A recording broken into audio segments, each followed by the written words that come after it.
welcome to this very important special report called Preparing to Thrive Through the Age of Scarcity. I'm Mike Adams, the Health Ranger.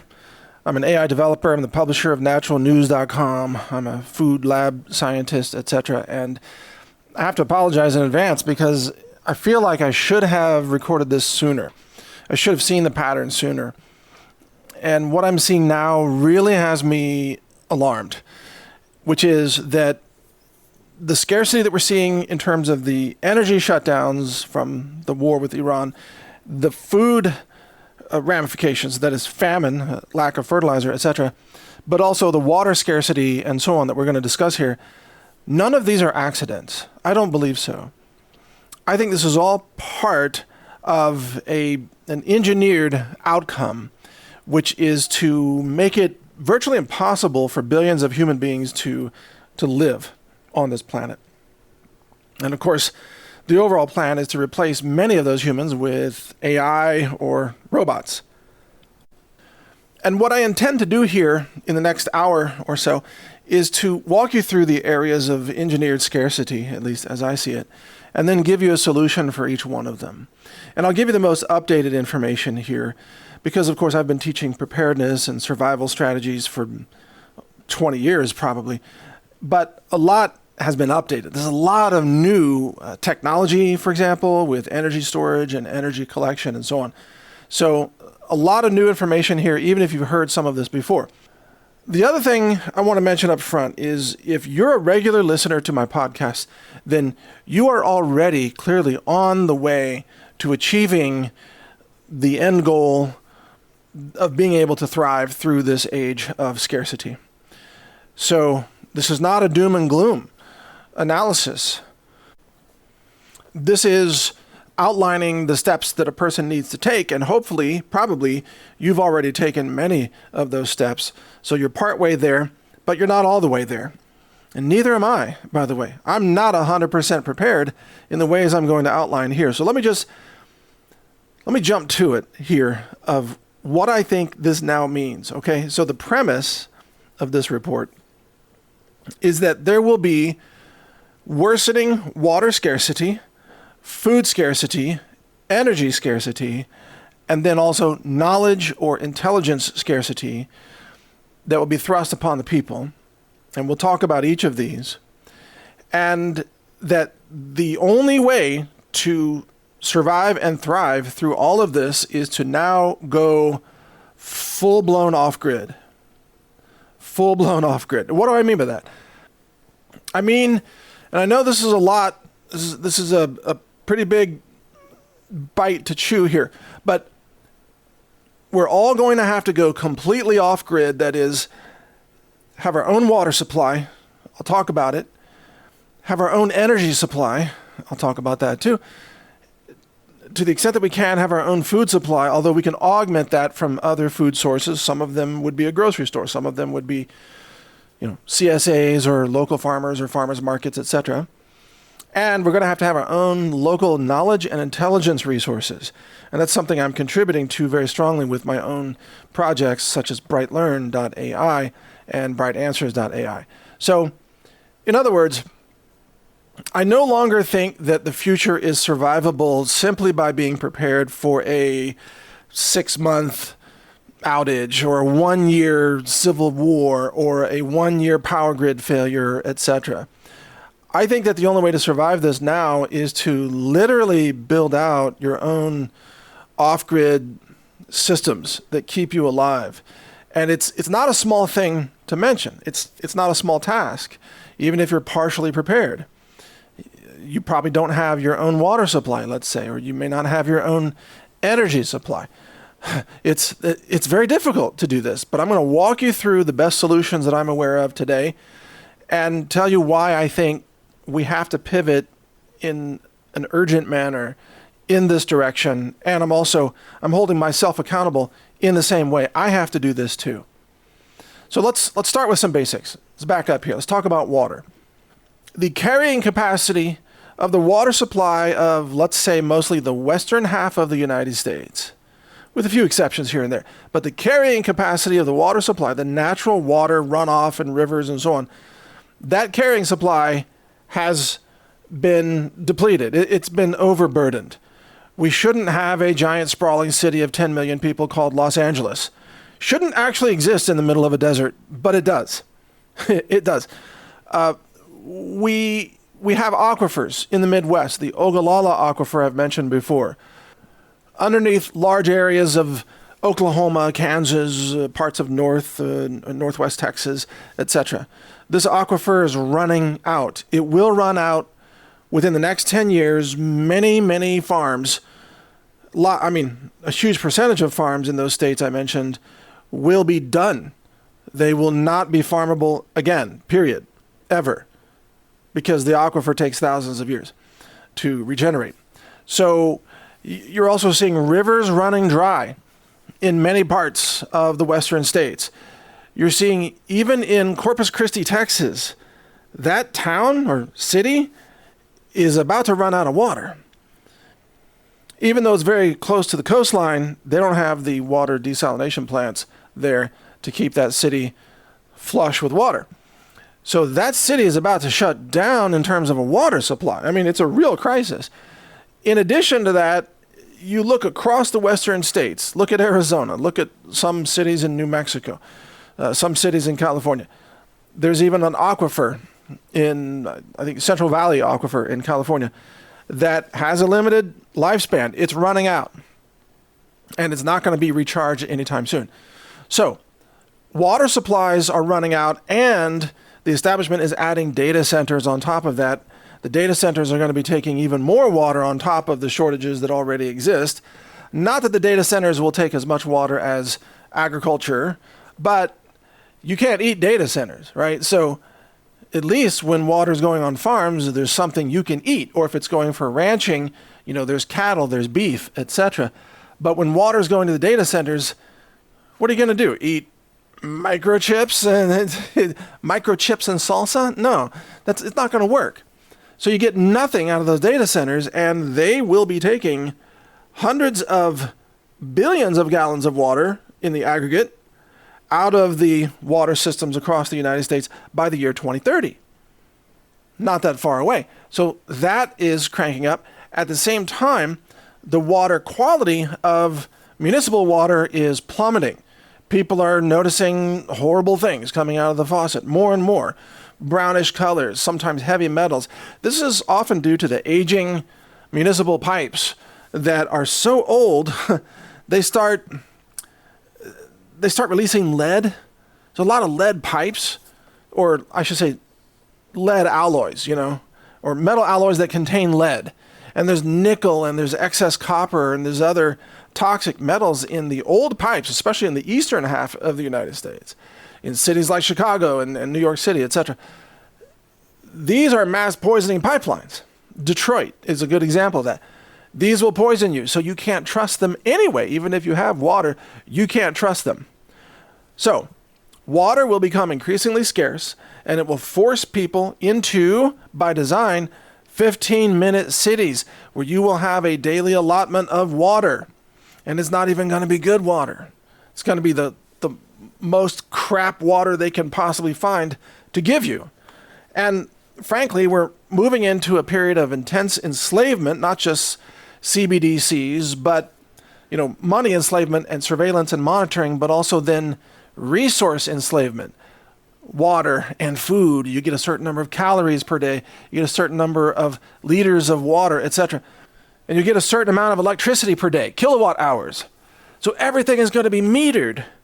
And you're going to be limited. This is, again, the age of scarcity. That's why I entitled this talk, Preparing to Thrive Through the Age of Scarcity. This is engineered scarcity. Maybe I should have added that word to the title. But it's scarcity in every area that keeps you alive. And the only way to survive this is to get off that grid. So, water, what do you do? All right, here's the simple answer, folks. You probably can't store enough water to last very long because it takes a lot of water and storage is heavy. You can do a couple of things. You drill a well, and for some of you that means moving to a place where you can drill a well, And that means hoping that the well will work, hoping that the aquifer is still there when you need it.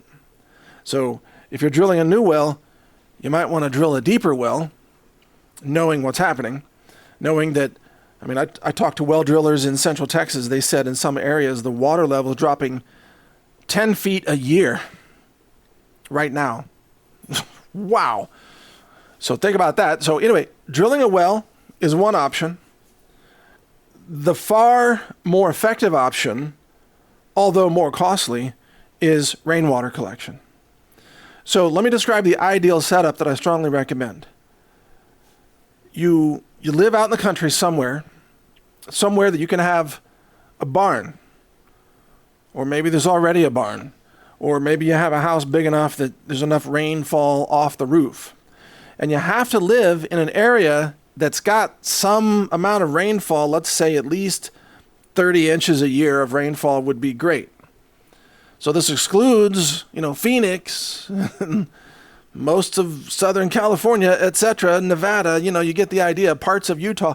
So you got to go to a place where there's enough rainfall, and then you do an above-ground rainwater catchment system. And you hire a professional installer to do it. And if you do this, you're not only getting the best water in the world, which is rainwater. By the way, I've done all the lab tests, trust me.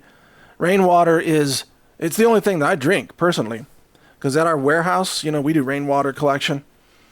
Because that's the water that we use to make our colloidal silver for all of our products. HealthRangerStore.com. Wherever we use water, we use rainwater. Did you know that?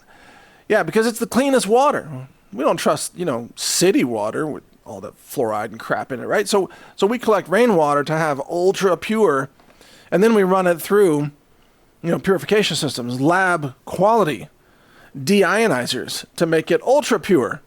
And that's what we use to make colloidal silver solution. So I go there and I get rainwater out of our rainwater tanks, and I fill up my own personal water, and that's what I drink. I've been drinking that for years.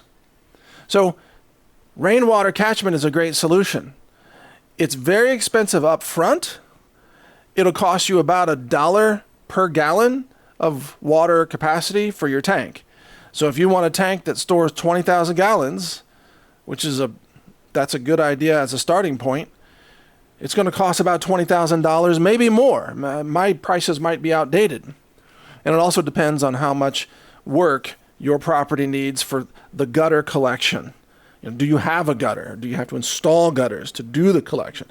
And they have to run pipes and everything, for the gravity collection of the water into the rainwater tank. But once you have that solution in place, you are off grid for water. Now you have your own water supply. Now, it's probably not enough water to use for irrigation, but it's plenty if you have a big enough tank and you have enough rainfall. It's plenty for personal use, for showering and toilets and kitchen use and dishwashing and drinking and, giving water to your dog or your cat or whatever. Plenty for that. You just don't want to run a garden hose off of it and try to water your whole lawn with that. 20,000 gallons will go very quickly. So it's not enough for landscaping, okay, just to be clear. The bigger the water tank you can get, the lower the cost per gallon of storage. So if you've got enough funds and you want to do 40,000 gallons, whatever, then you can do that. And it's probably a great investment at this point, depending on where you live. Now, the other thing you can do, just to mention this briefly, you can use surface water. Surface water is rainwater that has collected. The problem is it has a lot of bacteria in it, and the surface water treatment systems that exist are quite complex.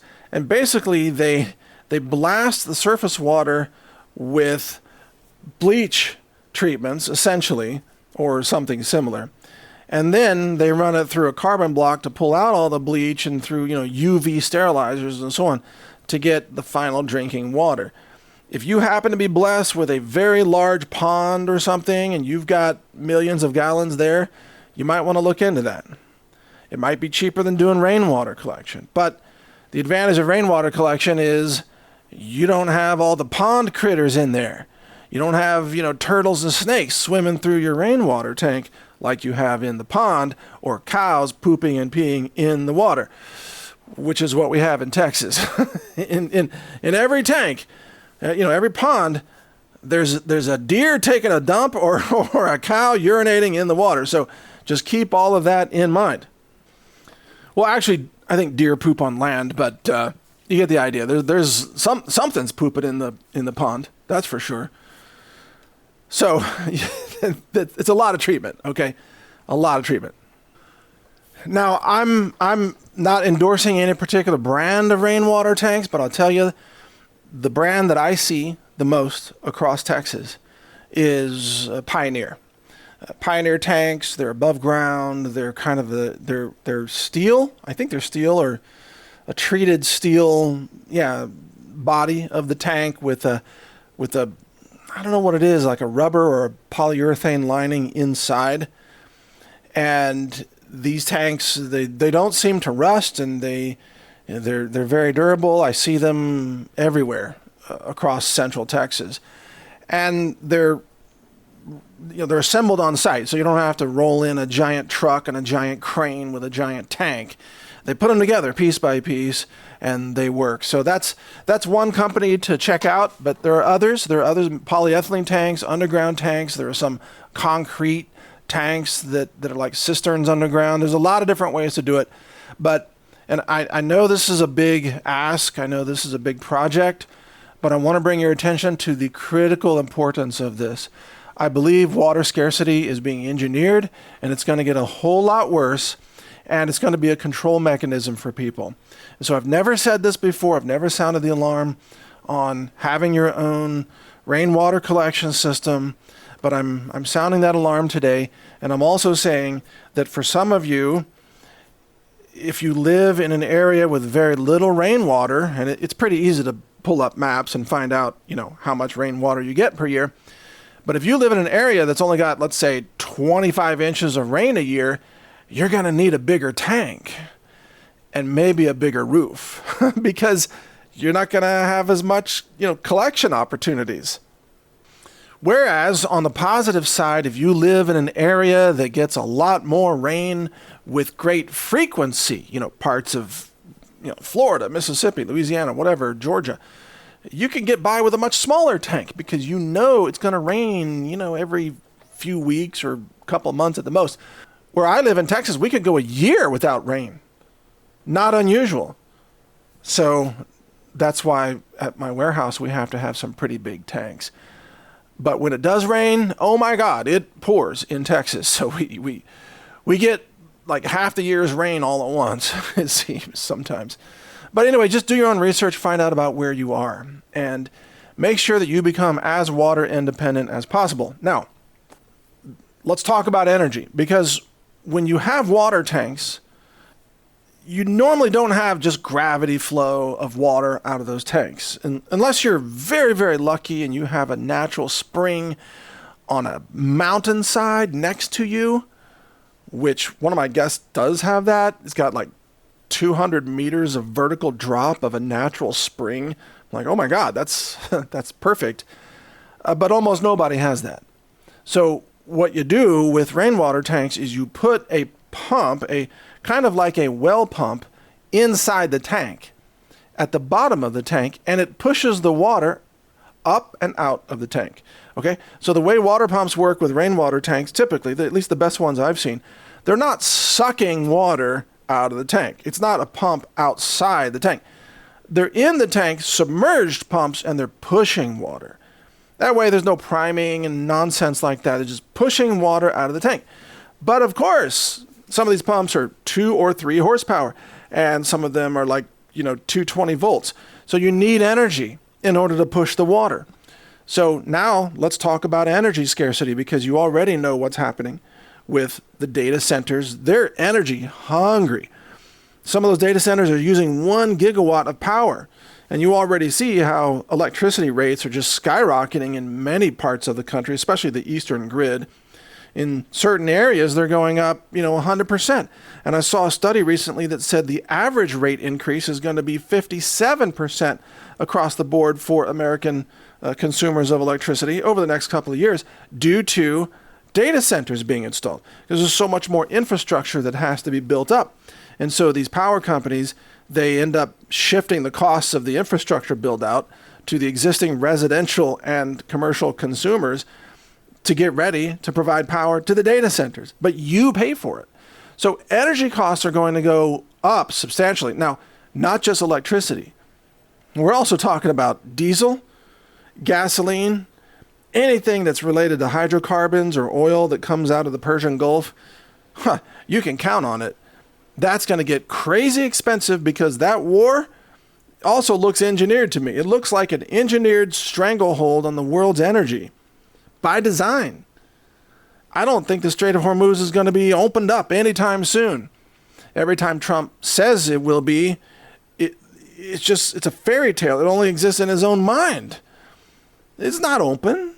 A few ships go through with permission, like Chinese-bound tankers, because Iran lets them through, but we don't have the resumption of the normal daily traffic of 120, tankers and all kinds of ships going through there.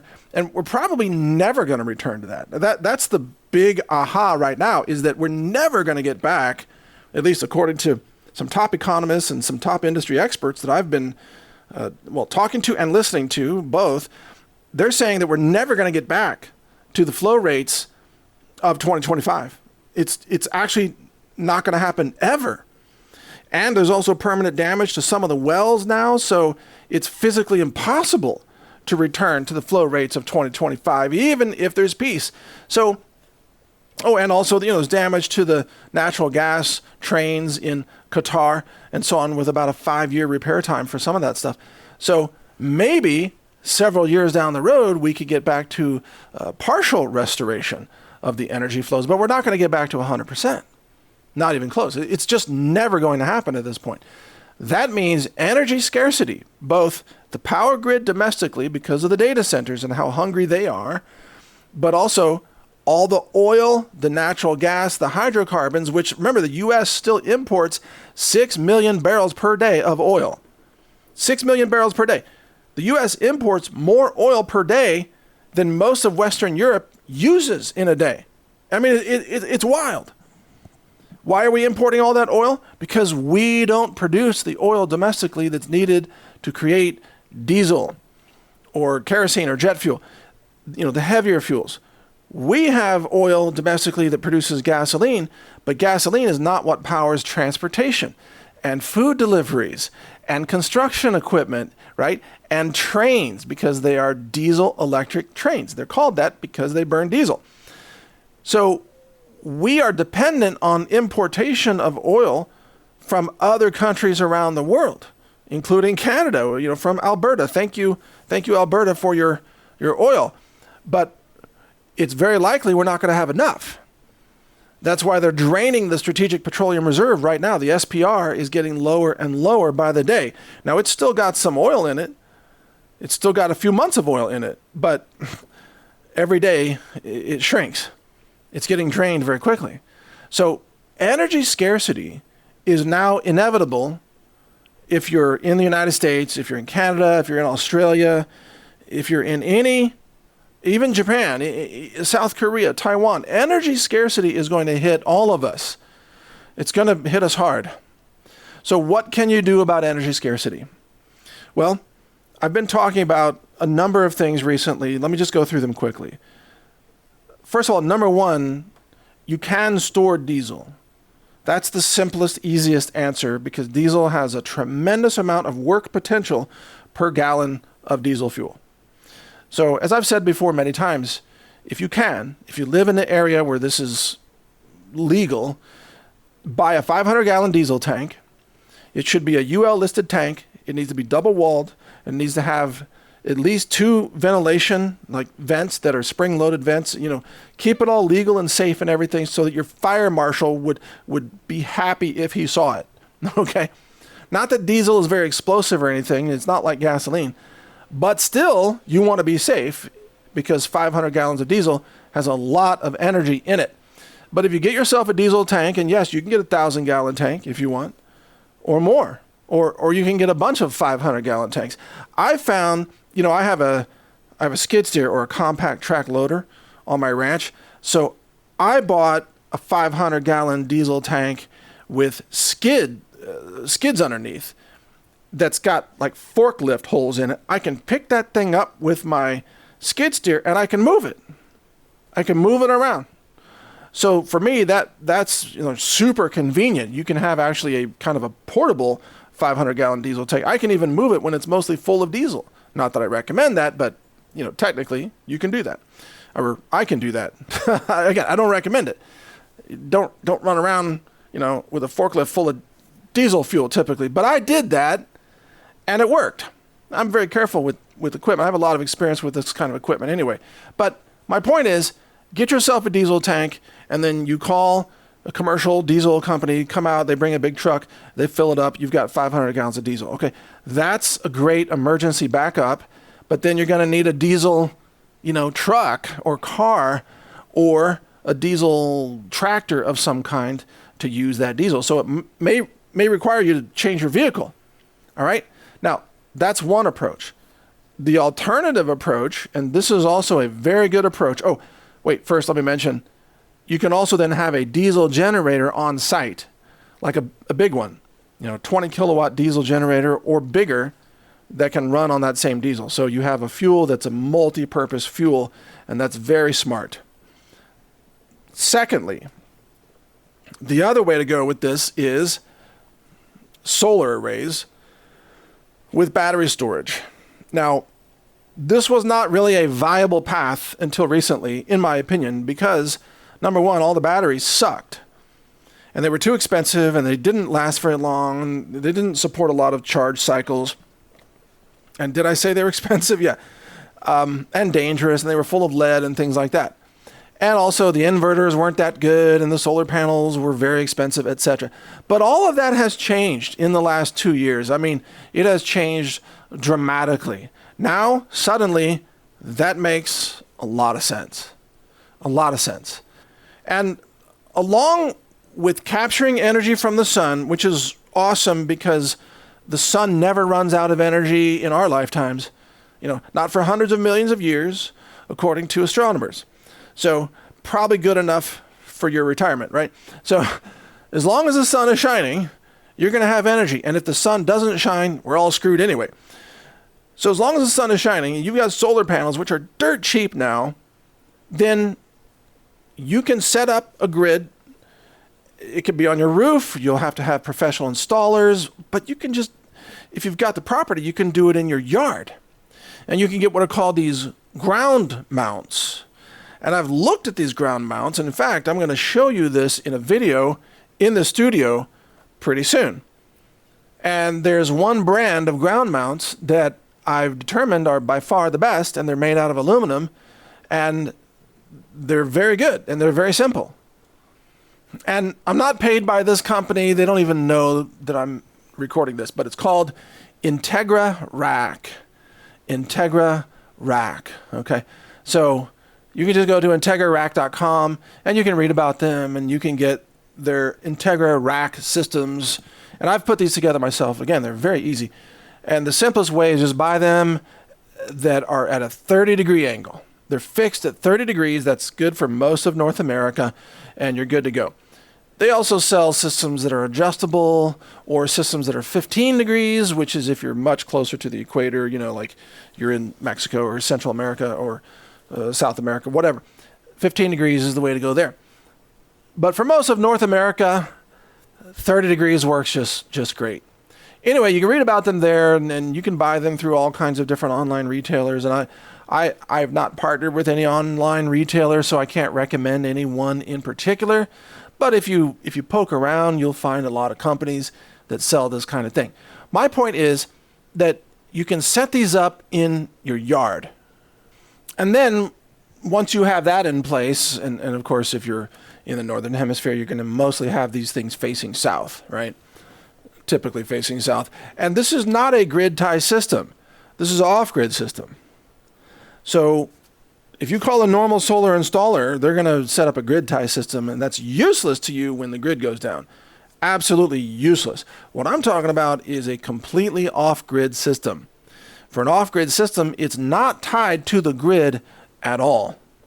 And for an off-grid system, you're generating your own electricity from sunlight. You're storing it in your own batteries. And I can't go into all the technical details here about which batteries to use and everything, but mostly it's going to be lithium iron phosphate, like rack mount batteries. And you're going to have your own, charge controller or hybrid inverter. And you're going to need an expert to come out and set this up, qualified electrician. In some cities or counties, you're going to need everything to be UL listed. You're going to need permits, this and that. In some places, not in rural Texas for the most part, though, or, a lot of rural areas, no, you don't need permits. So this comes down to where you live again. And if you live in California, you're just screwed anyway, it seems. No matter what, they want to have 50 permits to do everything, because that's, or Portland or Seattle, pretty much any kind of left-wing city, they want a lot of permits for everything. So I'll leave that up to you for the paper chase. But the bottom line is you're going to have an off-grid system. Now you might say, why am I recommending an off-grid system? Here's why. Because the next thing you're going to do is this is one of the choices, you're going to end up buying an EV, electric vehicle. And if you're on a ranch or a farm, you're going to end up buying an electric side-by-side or a UTV or an ATV. And eventually you're going to have an electric small tractor, probably. I know that this is coming. Trust me. I'm already talking to the companies that are building these things. We're going to be interviewing some of them in upcoming episodes. You're going to be able to charge all of that equipment with your off-grid system.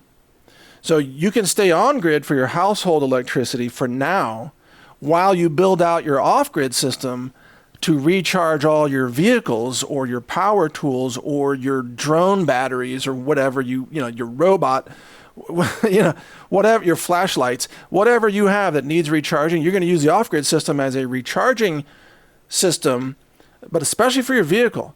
So now you have a vehicle and you don't need to go to the gas station. So energy scarcity will no longer affect you because you can refuel your car or your truck from the sun. And thus, your range of travel is only limited by, the size of the batteries and how much sun you have. So, yeah, you can't go cruising 500 miles a day. You probably don't have a big enough solar array to charge that. And besides, who wants to do that? But for a reasonable amount of personal travel, now you have an unlimited fuel supply, which is that giant fusion ball in the sky. As long as the sun is shining, you've got energy. You don't depend on the Persian Gulf. You don't depend on Iran's peace deal or whatever, or Trump's peace. All you have to do is just get up in the morning. Did the sun come up? Yeah. Okay, we're good. The sun came up. We get to live another day, right? That's a good day. So that's what I'm talking about. And then what you can do, over time, once you're comfortable with this system, and you start to understand, you're going to have to learn this stuff. There's a learning curve in all of this for me too. You're going to have to learn this system. You're going to monitor, your batteries. How are the batteries doing? What is this? What's a DC fuse versus an AC fuse? What's the disconnect switch here? What does this mean about charge, round trip efficiency on batteries, etc. You're going to learn all this stuff by having that system. And when you become knowledgeable with it, and then you have enough batteries, and by the way, some kick-ass batteries are going to come out in early 2027 that's going to be a game changer on this. Those are going to be the sodium-ion batteries from the company called Goshen that I've talked about separately. Now, I'm lining up to buy those batteries as soon as they're available. And I'll tell you about it when that happens, because they're incredibly safe. They're not lithium, they're sodium. They don't burst into flame, They work in a wide temperature range and they support up to 20,000 cycles. It's crazy, which is a lifetime for most of us, right? That's like 60 years of daily use. So that's coming in early 2027. Until then, you can buy some other batteries as kind of a pilot program. You can buy the lithium iron phosphate batteries with the plan to swap them out or add to it with a new battery string in 2027 when these new batteries become available. When that happens, you can increase your battery storage to some crazy amount to run your house. I don't know how much you need, but most households can get by with something like 50 kilowatt hours or something, or maybe 100 kilowatt hours if you use a ton of energy. and that'll get you through a few cloudy days or whatever. When you get to that point, then you can hire an electrician to come out and install a manual transfer switch. And this will be something that'll be like a Schneider Electric big ass transfer switch with a big lever on it. And the lever has 3 positions. In the up position, you're connected to the grid. And I mean like your house is connected to the grid. In the center position, you're not connected to anything because there has to be a complete disconnect, okay? And then in the lower position, now your off-grid solar battery system is connected to your house. So with this manual transfer switch, and I strongly recommend a manual switch because I found that the automatic switches, they break and their fuses blow and they don't work and they suck. On top of that, they just suck, trust me. So a manual switch, you'll be able to switch to your off-grid system. What you can do then, now you're going to keep your main electrical account with your power company, okay? So you're going to keep that. And you'll pay something every month just to have the meter. You know, it might be $40 a month just to have the meter. But what you're going to do is you're going to switch that to your off-grid system every day that you can.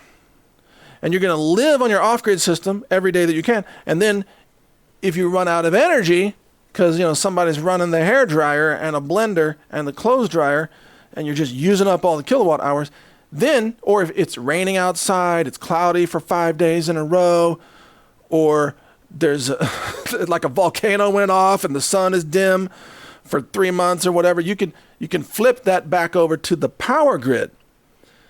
So now then you're using grid power again. And in the meantime, you're charging up all your batteries. And then when your batteries get full, you can switch back to off-grid mode. Okay? Now, just to be clear, work with a qualified electrician. Do your own homework. Understand safety. You're going to need things like insulated tools and insulated gloves, and you're playing with a lot of power here, so don't wing it with paper clips and baling wire and duct tape. Okay, you need to do this correctly because there's life-threatening energy flowing all over the place, and there's risk of sparks and stuff. If you think you're going to DIY this and you don't know anything about electricity, that's a bad idea. So get professional help. It's going to cost, but it's an investment that's totally worth it. Now, once you have your own energy here, now remember, I'm talking about a hybrid solution. You can go off-grid some days, and then other days you go back on-grid if you run out of off-grid power.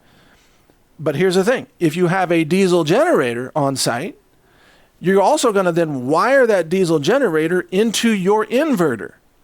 So what you can do is on cloudy days, or if the power grid completely collapses because, Skynet is waging a war against humanity and they tore out all the power grid, the Terminators took down the power grid for humans, then you can take all that stored diesel that you have in that big diesel tank and you start feeding that into your diesel generator, which is generating whatever, 20 kilowatts or whatever, and then that goes into your inverter. And most of the inverters have a place to put that. And again, your qualified electrician will wire that in, and it'll be all tested, all safe, everything.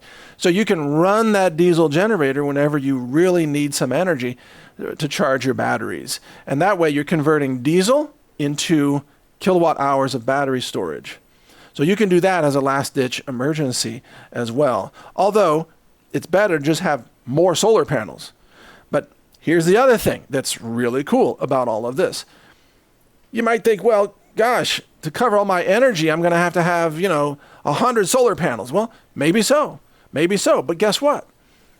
You've probably heard my interviews with experts in covering low-energy nuclear reaction companies, right? LENR used to be called cold fusion. This is getting commercialized right now. There's a company out of Japan that's commercializing the 24 kilowatt thermal module that produces 24 kilowatts of heat energy all the time to drive a little steam turbine. Then there's the Brillouin company out of California that's also doing excess heat production for boilers and so on, using basically what we used to call cold fusion, now called low energy nuclear reactions.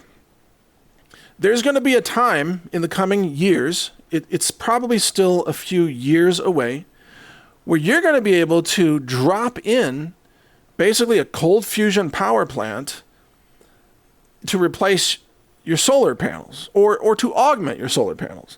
You could have both. So you'll have your LENR system running a steam turbine, and that'll be an input kind of like a generator. Actually, a steam turbine will have an AC input, so that will be just like a generator. Whereas your PV array will be a DC input. Okay?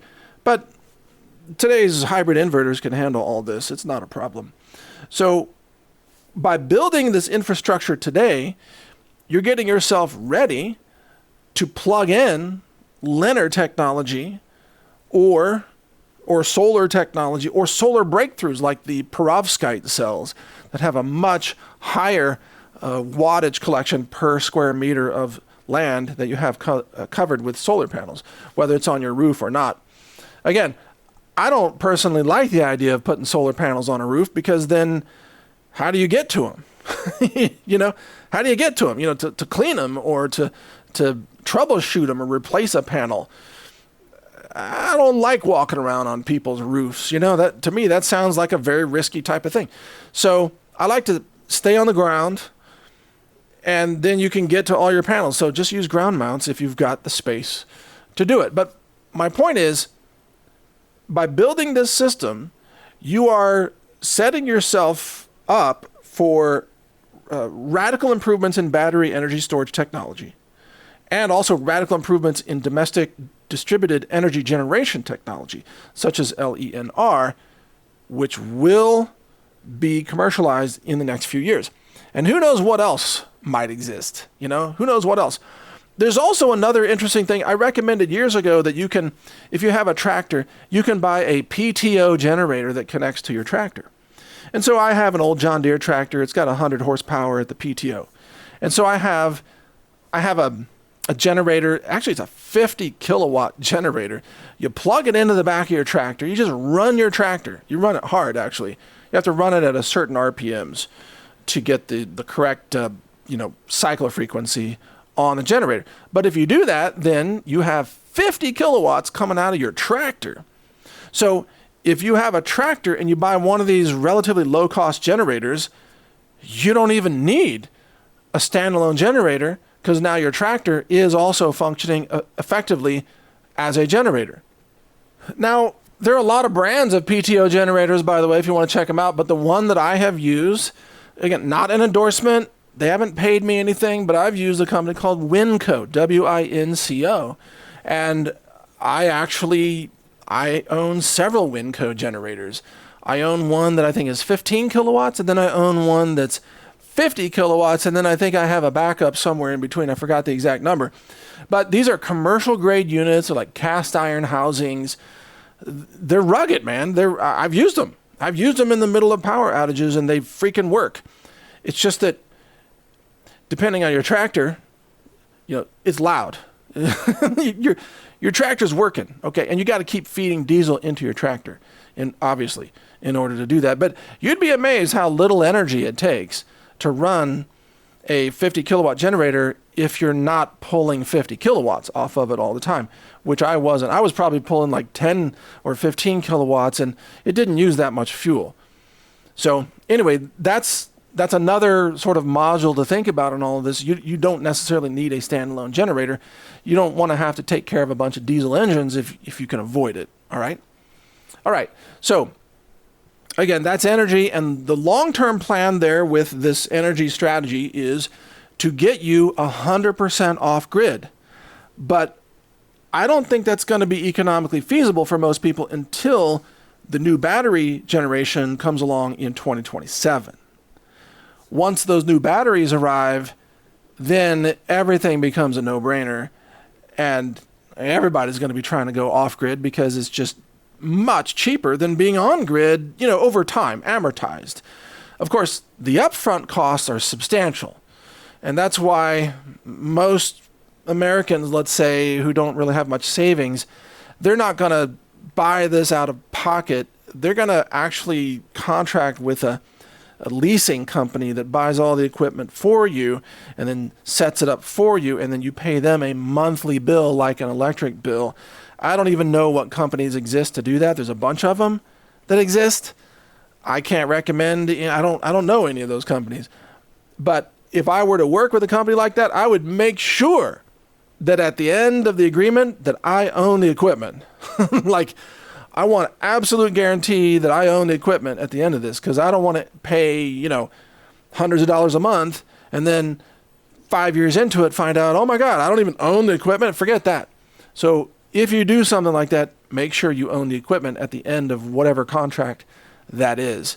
Or better yet, just, buy it outright, pay cash, buy the equipment, own it, have the installer set it up, and then you're going to be ready for the future as these other technologies advance.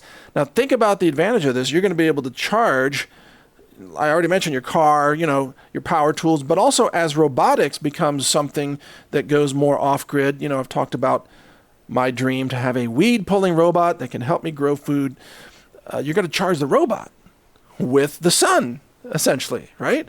You're going to charge your security drone with sunlight. You're going to charge your power tools with sunlight. And you're going to run your open source AI models that I'll talk about here, because you're going to have decentralized knowledge and machine cognition at your fingertips, and that's going to run on sunlight power through your solar system. So that way, they can't cut you off from knowledge.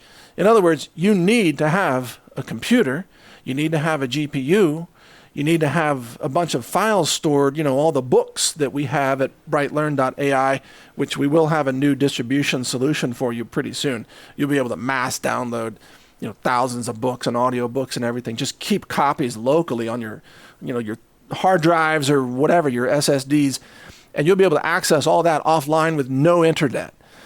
And you're going to be able to run local AI models. I mean, you can do that right now. You can download Quen.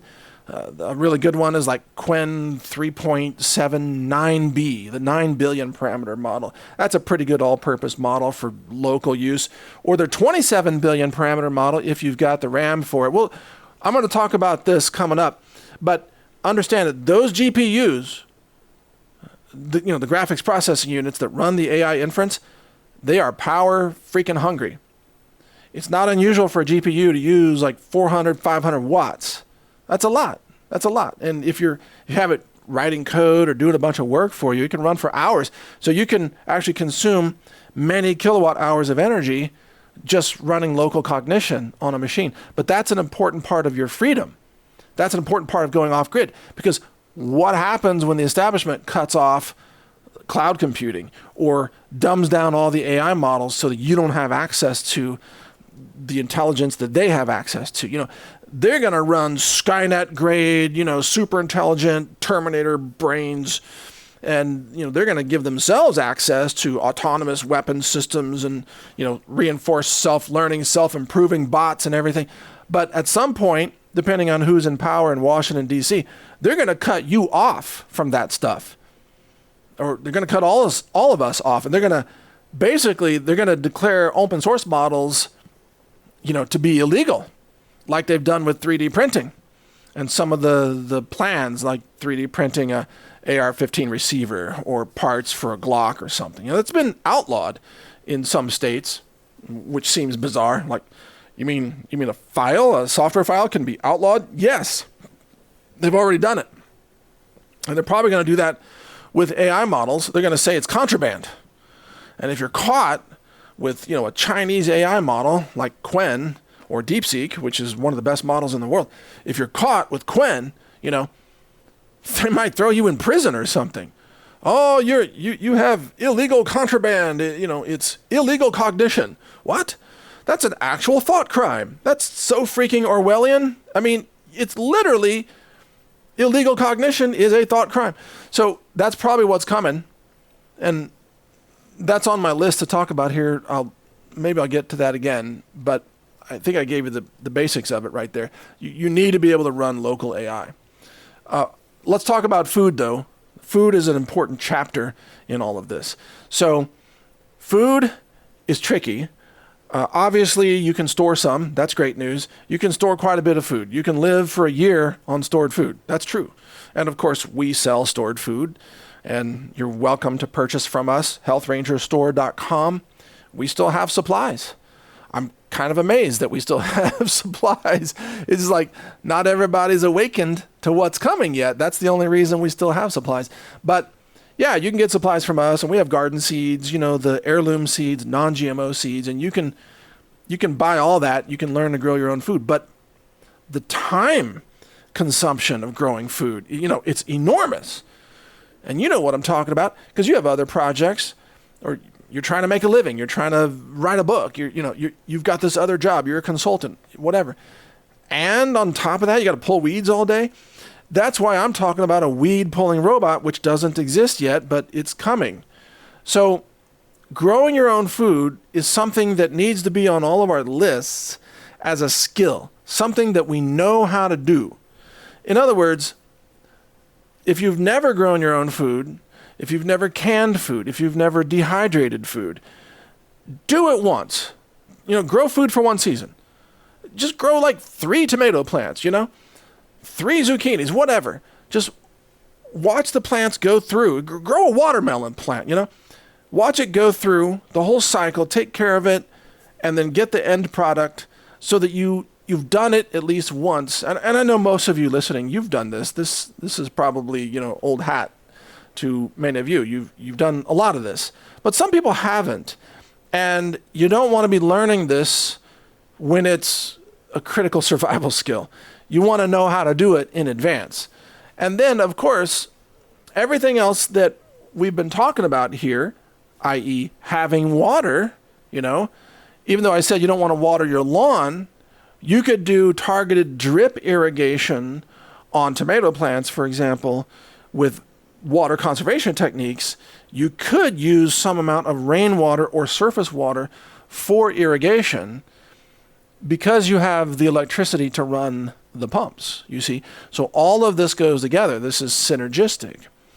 And if you have surface water, let's say a pond, then you can actually install a separate system that pulls water out of the pond. And the best way to do this is using a well pump that's enclosed in a large PVC pipe with screens to screen out all the pond garbage and everything. But you can pump that through an irrigation system to water your plants using pond water. And that's actually a very, very effective system, and that's something that I've done for many years, and it works great. And the trees love pond water because all that stuff I was talking about earlier, all the animals pooping and peeing in the pond, yeah, that's great for plants. They love all that stuff. So that's the purpose of your surface water right there. But in the big picture here, all the other steps that you've taken in terms of storing energy and water means your ability to grow food is going to be so much easier. Because you don't want to have to grow food when the lights are out and you have no water. Obviously, that's not going to fly. So these things all go together and they help each other. Plus, remember, if you have your knowledge base, your open source AI library, even our own AI model, maybe you've downloaded that. You can use it from brightanswers.ai, or you can download all the books that we've created with your help. Over 12,000 authors have used our platform, brightlearn.ai, to create over 60,000 books. You can get them all for free, and you can download those and you can use those locally. Even you can use them in conjunction with a local AI model. Just make sure you're running software like LM Studio or something like that for the inference. And then you can use that to answer questions about gardening or questions about irrigation or questions about rainwater collection. You can have your own knowledge base that's better than an encyclopedia. That's actually a comprehensive knowledge base, all running locally, can't be censored, can't be taken away from you, can't be twisted and, reworked in an Orwellian style to rewrite history to fit the present. None of that stuff. So all of this goes together. This is really critical information here. There's a critical number of solutions. All right, now we could go into more of the knowledge base and the open source intelligence, but let me mention something else first. You might be asking, how am I going to pay for all this? Maybe you're asking that. This is what gold and silver is for. This is why you stacked gold and silver, for things like this.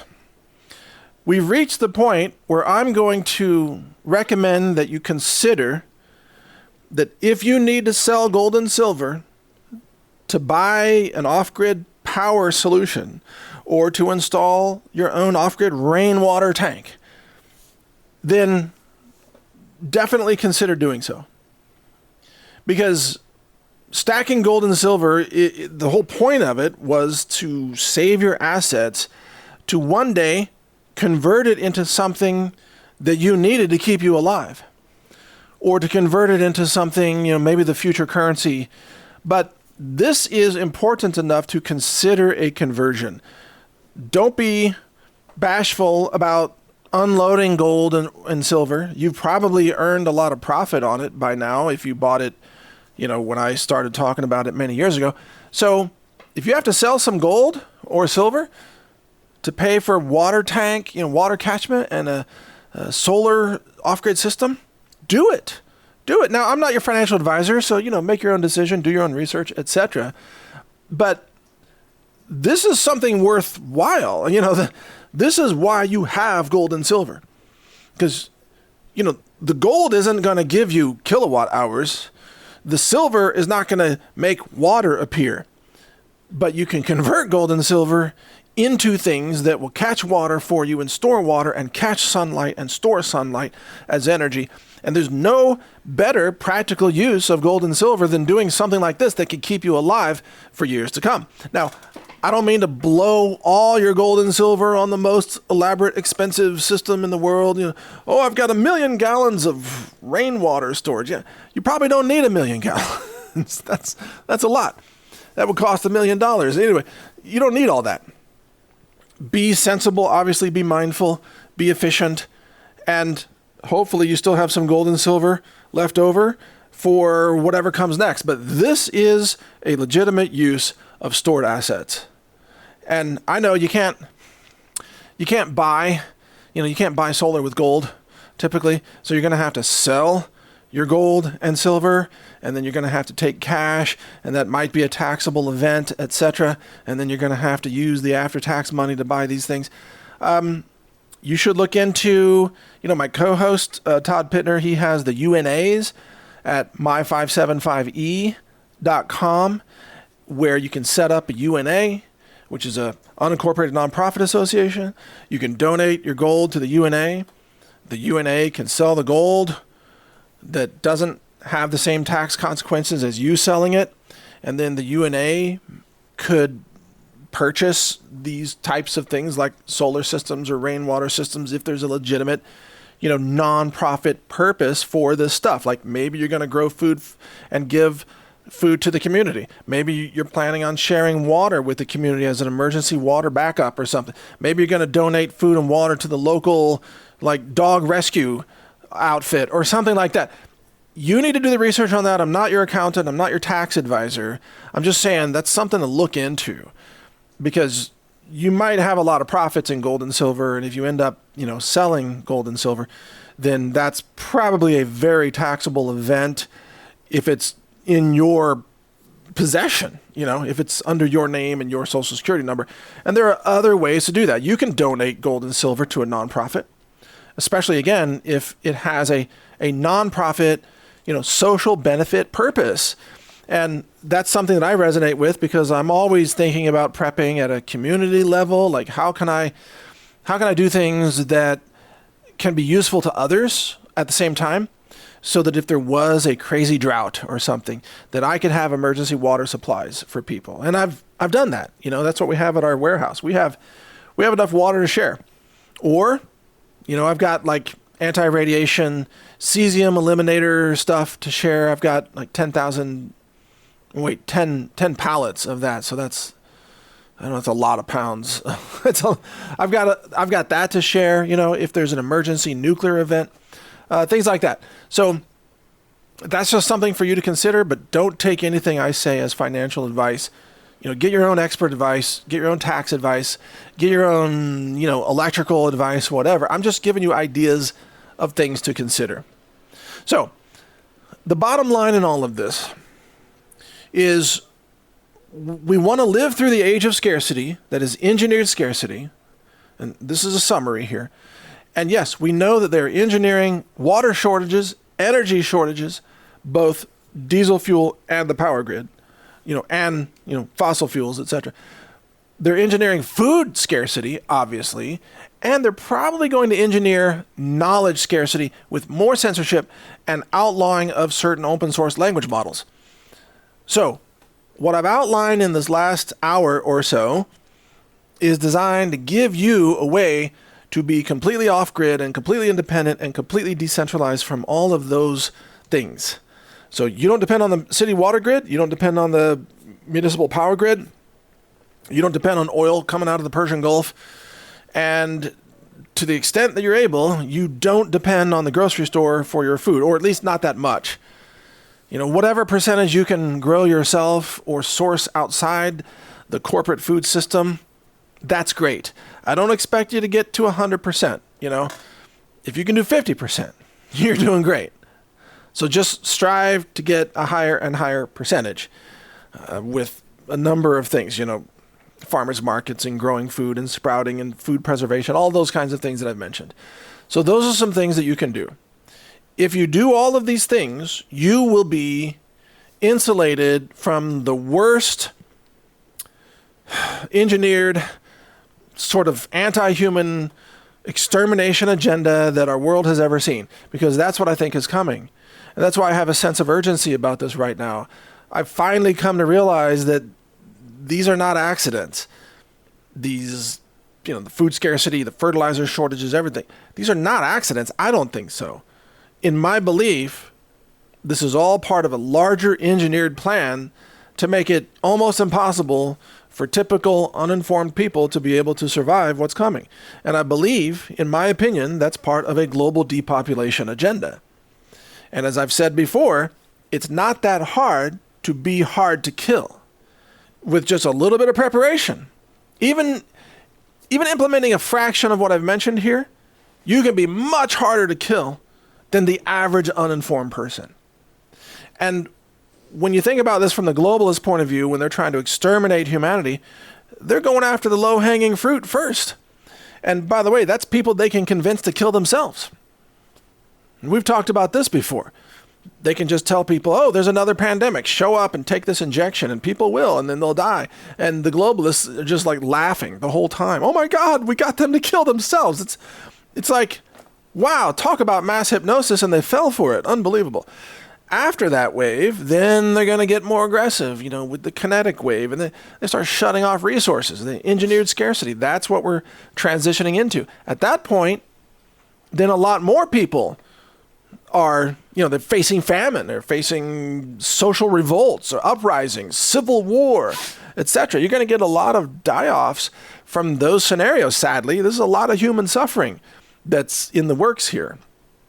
And then the third phase is the direct kinetic kill phase. They're sending out drones to get you. We'll talk about that later. There's also ways to survive even that scenario. That's like Terminator, John Connor discussion time. Like, you're at war with the machines. Okay? Hopefully we don't get there, but it is a possibility we'll discuss later. In the meantime, to make it through the other phases, you got to get off grid. Now let me plug my show, Decentralized TV. If you go to the website decentralized.tv, you'll see all the episodes of the show. Hundreds of episodes there. They're timeless. We interview amazing people. G. Edward Griffin was one of the more recent interviews, by the way. We've got some great interviews coming up as well. And you're going to learn a lot in those interviews. You're going to learn about how to live more off-grid, and you're going to learn skill sets, and you're going to have knowledge and philosophy that will assist you in this effort. So just go there to decentralize.tv, and you'll see all those episodes. And you can, again, you watch them anytime. You'll learn something from every single episode. In the meantime, you can also use our free tools, the AI tools that I've built. Thanks to your support, we've been able to fund this and keep it free. And that's brightlearn.ai, where you can generate books on any topic and you can download them for free. Or you can go to books.brightlearn.ai and you can download for free over 60,000 books. There's almost 1,000 audiobooks. We're about to hit 1,000. And then soon we're going to have 1,000 books in Espanol also. All free, okay? Creative Commons licensing. You can download them all. You can give them away. You can put them on torrent websites. You can put them on your website. Just literally, we want you to give them to people. Please. Put them on a thumb drive. Give it, Merry Christmas, whatever. Happy birthday. I got you 50 books for your birthday. Really? Yeah. And it costs you nothing. You can do that. Please do it. And then you can also use brightanswers.ai to get answers on any topic you want. That's our AI engine, and it's the best in the world because it's trained on reality, and we have millions of documents of reference material that it accesses. Every time you run a search on brightanswers.ai, one of the reasons it's kind of slow to answer, it takes like 7 seconds to research the document index. And it's pulling all this stuff out of, hundreds of thousands of books and millions of science papers and millions of pages of articles and transcripts and everything. It's assembling everything for you as part of your answer. There's a free tier that I think just searches all the articles. But then there's a token tier that searches all the books and science papers and everything else. And you can get tokens, by the way, you get tokens for the book engine or Bright Answers for free by just shopping with us at healthrangerstore.com, and then you get loyalty points as a result of shopping with us, and then you can convert those loyalty points into tokens. But you also get a free token just by signing up to our loyalty points program at healthrangerstore.com. I think you get one free token just for signing up. And if you shop with us, then you get more tokens, obviously. So we have a free tier on all of our engines, and then we have a token tier that gives you access to more, longer books or more research documents, etc. So that way we can make it free to the general public, and then we can also reward our customers who help support our networks by giving you more features. So you have all the knowledge that you need to thrive through the age of scarcity. You really do. I do as well. Now the time is action. We have to take action. So in the months ahead, I'm going to film more demos for you in our studio. Demos about how to do some of the things I'm talking about here.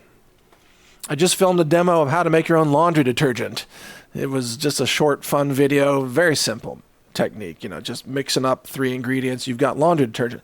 But I'm going to show you more complex things, like how to build up a small solar system.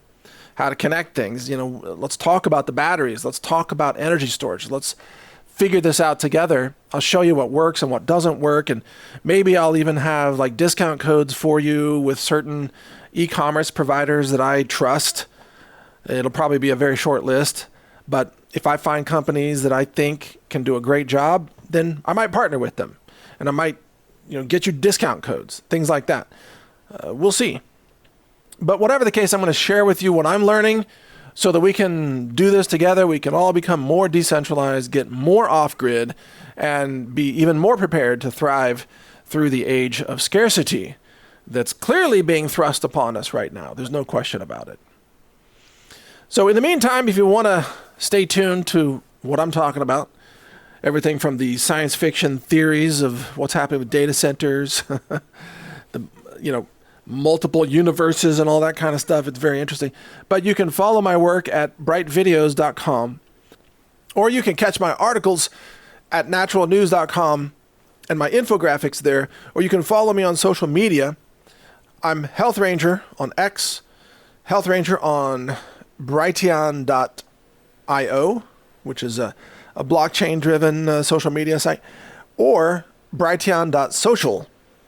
I'm Health Ranger there also. Finally, on Telegram, I'm at Real Health Ranger, and I'm posting mostly throughout the day and the night all kinds of interviews and clips and infographics and links to videos and all kinds of stuff. So we've got a lot of great content for you, and that's how you can find me and follow my work. So thank you for listening. I'm Mike Adams here. Appreciate you, and I urge you to listen to this, share it with others, and begin taking action. And I'll keep you informed as best I can along the way of what's working. I need to do a whole episode about irrigation and the 1-inch PEX pipes and the PEX fittings and the expansion fittings and all of that. I'm going to demo that for you in my new kitchen studio. So that's on my list. We'll make that happen soon. I'll show you how it all works. In the meantime, thanks for watching. Take care. Welcome, everybody. I'm Mike Adams, the Health Ranger, and this is my new kitchen studio for demonstrating different how-to recipes.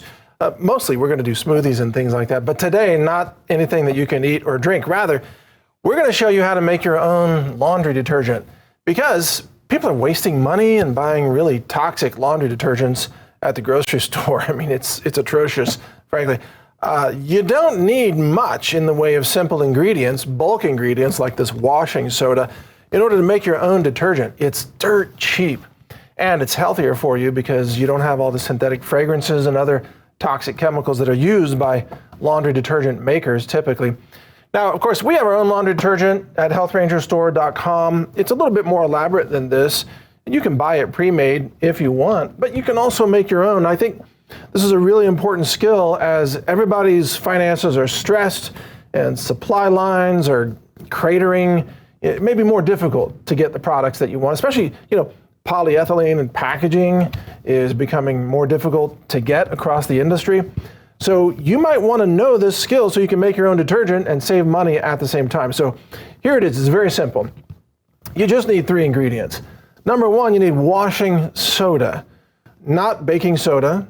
Washing soda, which is really just sodium carbonate, not sodium bicarbonate, but sodium carbonate. You can buy it in a big 5-gallon bucket like this. I bought this online. It's dirt cheap. It's like 17 cents an ounce or less than that. And it's just a white powder right here, so it's dirt cheap, easy to store. You can just, buy it in bulk. And then you need borax right here. So borax, also commonly used in laundry and many other products, it's boron and sodium, and elementally there's oxygen in it as well. But borax is very handy. And then we're just going to combine these two with a liquid Castile soap. We sell this soap. This is our citrus body soap at healthrangerstore.com. You can use other liquid soaps, but don't use toxic soaps that have fragrance chemicals in them, obviously. Or you can use a bar of soap and you just grate it up with like a cheese grater. But this is less work, so that's why I prefer to use liquid soaps. So here's how you do it. You just do 1 part of the washing soda with 1 part of borax, and you put it in a mixing bowl. So we're just going to do 2 cups of each of these and put it in a mixing bowl. And you don't have to be exact. I know some of you freak out about, you're going to have to put it on a scale. No, you don't. You just pop it in there. It doesn't have to be perfect. So we're going to do 2 cups and 2 cups. 2 cups of borax. All right. And just pour it in there. And then we're going to do half a cup of the liquid soap. Just half a cup. So, 2 cups of this, 2 cups of that, half a cup of this. Should be pretty easy. Here we go, 1/2. And then we're going to drizzle this in here while we blend it, and it's going to get a little bit clumpy. You're going to have to let this dry afterwards, but you just kind of stir it around and drizzle it in. It'll kind of clump up and gum up a little bit here and there, but just keep stirring as you pour it in. It'll all work out just fine. It's not going to blow up. This isn't Breaking Bad. You're just making laundry detergent. So you just stir it around, just kind of blend in that soap, mix it up as best you can. It smells amazing too because of the citrus. So you just try to mix it evenly, that's all. Smash up those clumps, mix it around. That's really all you have to do. All right, you could work it a little bit more here, but you get the idea. And it does smell amazing because it's got that citrus soap in it. Right now, as you can see here, it's a little bit clumpy. After it dries, you can dry it in the sun, or you can just dry it in open air. It's not going to mold or anything. And now you're just going to use like a tablespoon of this in your laundry. Now you've cut your laundry costs to just pennies per load instead of whatever you were paying with the store-bought detergent. And you can stockpile these ingredients very inexpensively. And when you buy our soap, healthrangerstore.com, if you want our soap, we've got different scents. We have lavender, we have citrus, we have all kinds of different, we have lemongrass that some people really love as well. So this is a double use item. You can use this as a body soap in the shower, or you can use it to make your own, really ultra clean but dirt cheap laundry detergent as well. So that's all you have to do. And then when you're done, you pour it into a container like this. This will just be a storage container. Pour it in here. There we go. Let's just make it happen. Pop a lid on it. Now you got your laundry detergent. This is enough for like 100 loads or something. You don't need to buy brand name store-bought laundry detergent. You can just make it yourself. This is the easiest way to do it. So again, it's washing soda, it's borax, and then it's a liquid Castile high-quality soap with no synthetic fragrance chemicals. That's important because that's what we're trying to avoid in all of this. We want it to be all natural. This just uses real orange essential oil, by the way. So if you want to buy it pre-made, we have it, healthrangerstore.com. It's a little bit different formula. It's got a couple other ingredients, but they're all environmentally very friendly. And of course, we do lab testing on this. So we do the heavy metals testing. We test for, even bacteria, which seems unnecessary, but we do it anyway. We're testing for lead and arsenic and mercury and cadmium. But also, if you look at our ingredients, they're very friendly on the environment. All these ingredients are rated highly independently by EWG, for example, because we want your laundry to be clean, but we also care about the environment. We don't want to pollute downstream, the aquatic ecosystems. So that's how it works. It's very simple, save you a fortune. And what did that take? Just a couple of minutes? Yeah, you might want to blend it up a little bit more than I did, or you could use a sifter to blend it up even better after it dries out. It's no problem. It's easy to do. You'll save a fortune. And I'll bring you more videos like this from our kitchen here. Now that we have it all set up and running, we're going to do smoothie recipes, and I'm going to show you how to avoid ticks by beating your pants with sulfur powder. Yeah, that's coming up next. That should be interesting in the indoor environment here. I might have to run out to catch a breath or something when we're doing that. That should be fun. Anyway, that's the recipe. I hope you enjoyed it. Let's see if my dog Rhodey loved the recipe. Come on up, Rhodey. Good boy, yay! How you doing?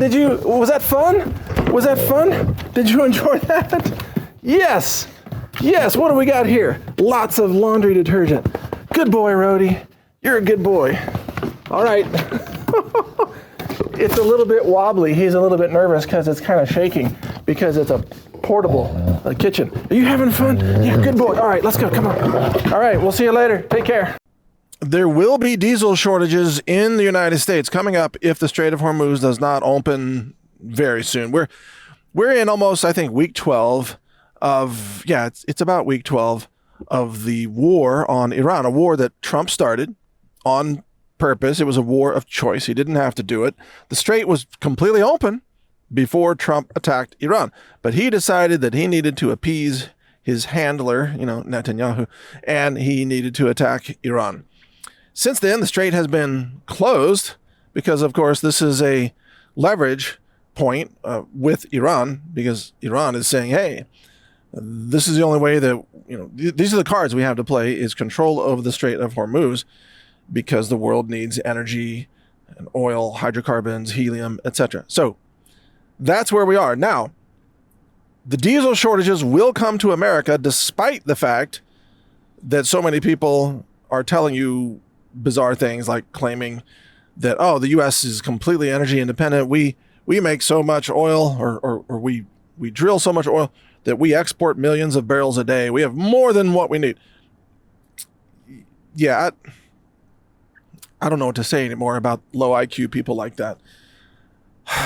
There are different kinds of oil, different grades of oil, and diesel is made from the heavier oil, which we don't produce enough of.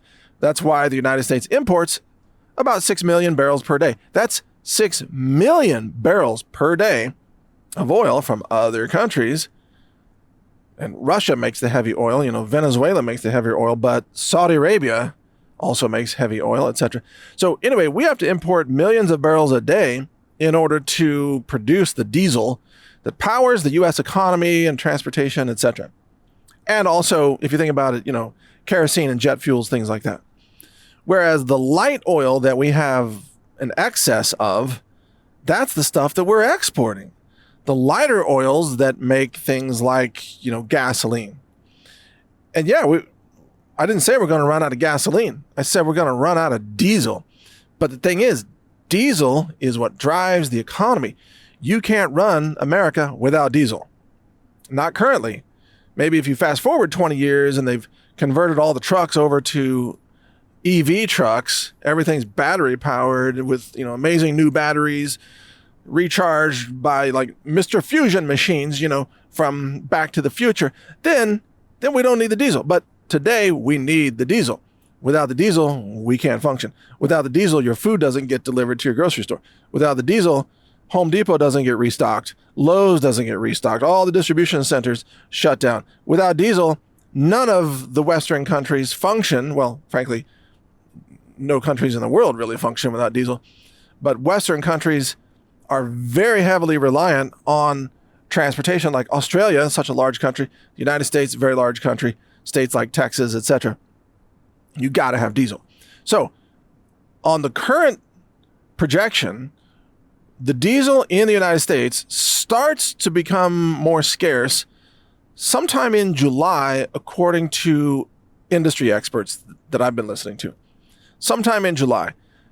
It's not going to become a crisis until maybe sometime in August, and then by September and October, it's going to really hurt. Diesel prices will skyrocket through those months. Diesel is almost $6 a gallon on average. I mean, it's $5 and something on average, but it's headed for $6. And it's not implausible that it could hit $7 or $8 a gallon or even $10 a gallon. And again, this is if the Strait of Hormuz stays closed.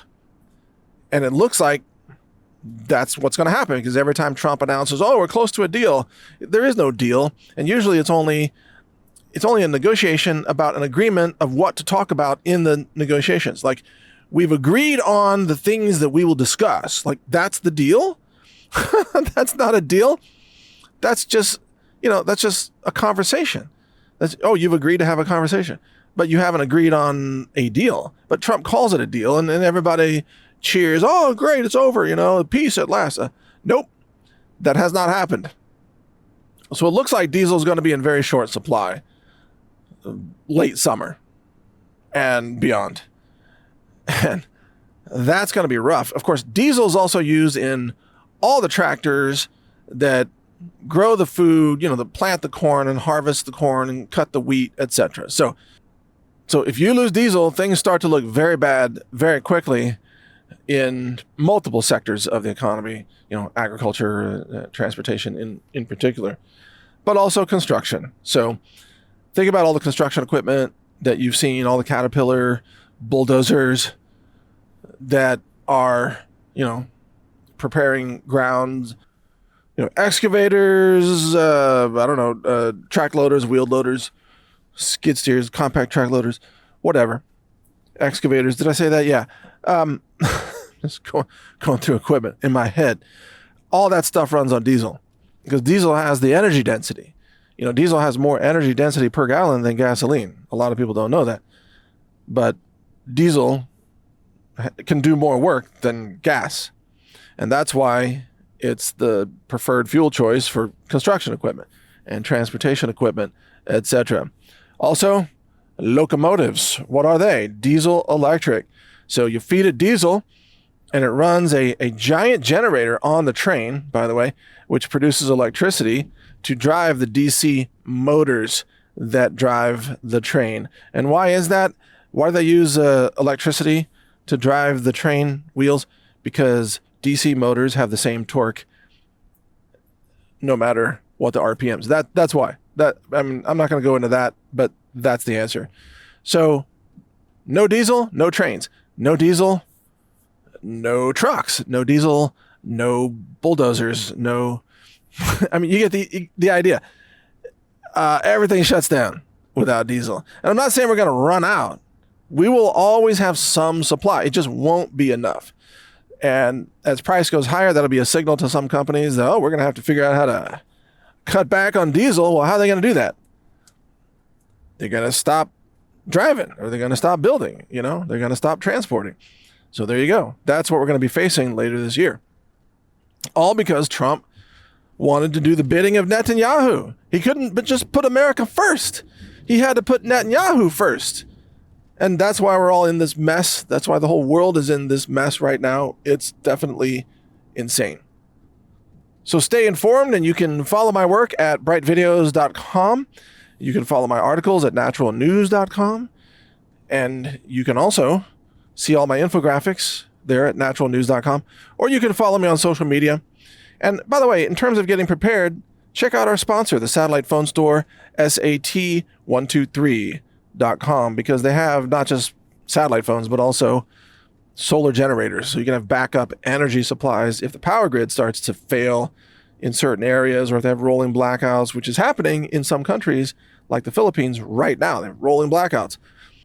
And if we see more of an energy crisis on a global scale, we could see more rolling blackouts in different areas. The data centers are taking a lot of power in the U.S. Some people are being cut off from the power grid in Nevada, which is crazy. So anyway, solar generators, SAT123.com. Thanks for listening. Take care. This is a second chance for everybody. This will change the world the way the computer changed the world. And it will change the structure of contract law. It will change the structure of money. It will change the structure on how we grow food. I would say this is something great that American innovation has done. And there's something good happening in the U.S. A lot of people just don't know about. But this is one of the most positive things. Decentralized, got to realize, don't decarbonize. Decentralized, decentralized. Decentralized.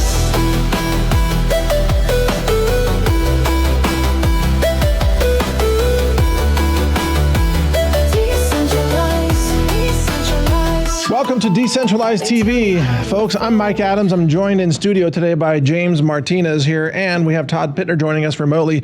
So it's three of us together to talk about the future of energy and civilization. It's going to be an amazing show.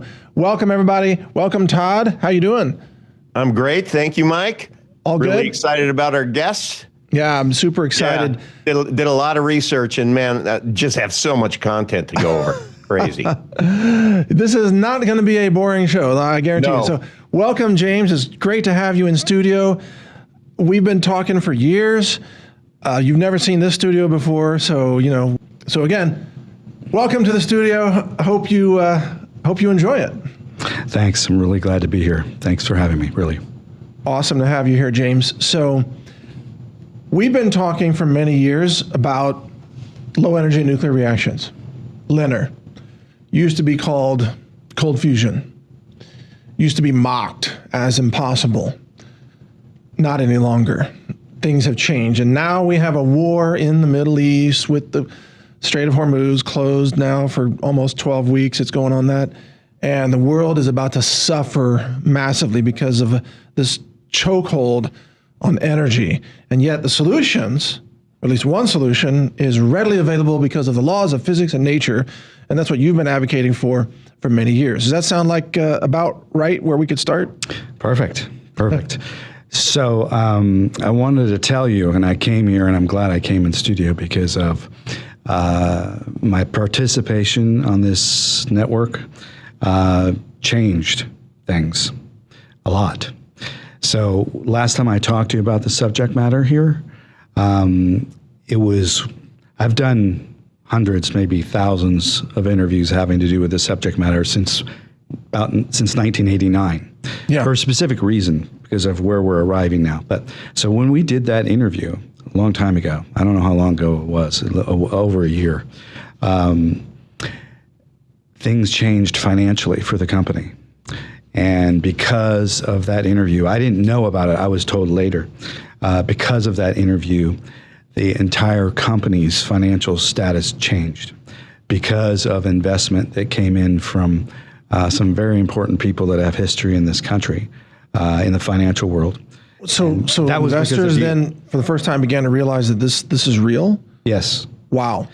So because of, I don't recall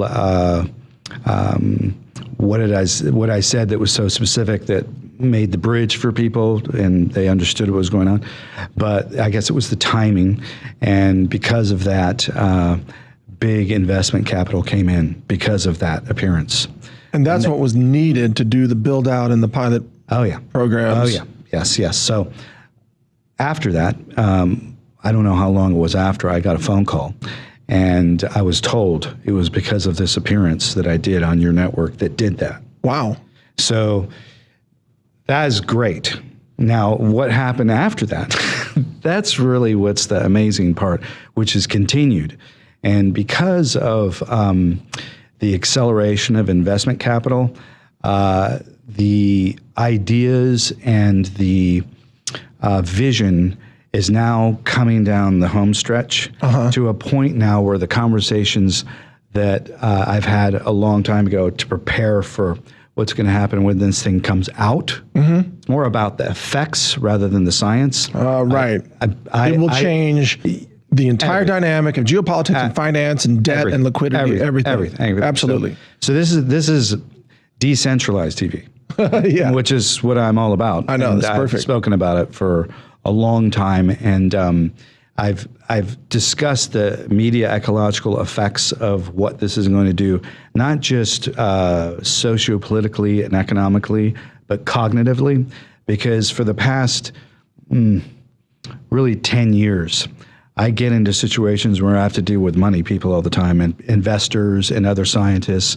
And that's when everybody loses their minds. That's when they lose their mind. Yeah. But I've had to learn how to weave through that and get them to suspend their ideas of what they heard or what they know, and just imagine what a situation would be if you have a device like this that would heat your home or be a small power station or something like that, what the effects would be to our behavior, how we deal with each other in business, competition in business, cost in business, all these other things, and just have a discussion about what that could be, just hypothetically, before it even comes out. But can we back up for a second? Sure. And Todd, I know you're part of this show too. I'm not trying to ignore you, but I want James to give us some background, to bring our audience up to speed on a couple of things.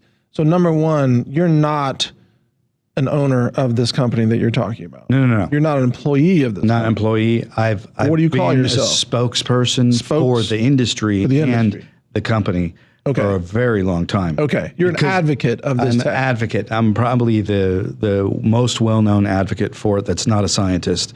Right. I strictly go into effects of science. Yeah. And because of what this is and the change that it will induce to culture, I've done one thing which no technological groups generally do, because they just put out technology. They don't ask you about it. They don't tell you anything. They just put it out. Like I think we've seen that with the AI industry. and the phones. They just steamroll the country with data centers, and they don't tell you anything. Yeah, then nobody called you when the iPhones were coming out Right. and said, this is what the effects are going to be. Right. That discussion never took place. Right. I'm always advocated that the conversations of effects should take place before the tech comes out, Clearly. in a very, very well thought out in different cultural positions, places, and getting into that conversation. Okay, but one more thing, and then I want to bring in Todd on this, but this technology, it's going to make lots of friends and a few enemies. Yep. Enemies that are very powerful. Yep. The oil industry, for example. Now, here's what's changed since we spoke last time. Yep. And one of these announcements just happened Monday of this week. The Chinese company Gotion just announced a brand new battery tech. I don't know, Todd, if you've seen this. Brand new battery technology based on sodium ion batteries with an energy density of 261 watt hours per kilogram, supporting 20,000 charge-discharge cycles, which is basically a lifetime. Okay? Now, combined with low energy nuclear reactions, every person could buy an EV one time and it could be recharged for life at ridiculously low cost. Yes. Like a fraction of what oil would cost, gasoline, diesel, or even a fraction of grid power. So we're talking about a radical transformation here of the world, even industry, even shipping, international shipping. You would have a ship it's powered by electricity, and you'd have cold fusion devices on the ship just generating the power as it's sailing across the ocean. You don't need bunker fuel. Correct. Is all that correct? Yes. So because of that scenario you just mentioned and this new conflict that's affecting the energy all over the world, for the first time ever since I've been involved talking about this, has there been a change in attitude at the DOE, with the military, with investors, everything. Now, when you mentioned oil companies, those people have already showed up at the door. Really? Yes. And I know I didn't get permission to say who their names are, but very wealthy, old money oil people. Well, they would be smart. Yeah. To do well, that. The thing is everybody got in these conversations like, oh, this is going to come out and the oil industry is over. No, it's going to take a long time. That's true. It's piece by piece. Most people that are in that position today, by the time they're old or done or not even here, then you'll see the effects happening for their children perhaps. But if it came out tomorrow, it would not kill the stock market or anything like that. No, and it doesn't replace like nitrogen fertilizers from natural gas. It doesn't replace polyethylene from hydrocarbons. Yeah. There are many other uses of all of this. Yes. But before you continue, let me bring in Todd. Todd is being so polite. He's just listening. But Todd, give us your thoughts so far before we continue. Yeah, I just have one question, James. What is this thing? So we've been referring to it at the beginning, and we have an audience who may not be in the know of what this thing is. Could you unpack that for us, please? Thank you, Todd. Good question. Okay. Over the years, the question has always been, what are we going to make that we can insert into a logical vertical in the business world that reduces costs, gives people what they need, et cetera, et cetera. So the conclusion after years and years of design and determining how things were going to work in the business world, Berlin decided they were going to put out a boiler unit, okay, that would be a heating unit. Very not scary. We're not generating electricity and da-da-da. Just generating heat. Generating heat. So no, we know how to convert heat to electricity, but we can get Stirling engines and stuff. We could. Okay, yeah. So then because of what happened and what's going on in culture in the world and the energy business, the tune changed dramatically. And people showed up at the door with basically, to the general person, will be unlimited funding. I mean, I've talked to people that are at the door with unlimited funding, and the whole conversation about what should be and how it should be and is completely changed for the first time that I've ever seen ever. Okay, but back to Todd's question though. Yeah. It'll be a boiler thing to heat water. Okay. That would be in the industrial space, but it could be for home use because investors and people want to see to it that you get one, not just big industry. Right. This is supposed to be for everybody. And everybody that's involved in the company, they know that. Investors know that as a practical use for us on the ground. Now, because of all the stuff that's happened, generating electricity, everybody was told, don't say that ever, because then we're going to get into trouble because of the electricity. That's not true either now. Really? I mean, because there's not enough electricity in our country for the data centers and for the residents and for the EV. Yeah, exactly. Yes. So this must have changed everything. Changed everything because previously we and people in the LENR space weren't allowed to talk about and were discouraged from even generating electricity. No, let's do heat.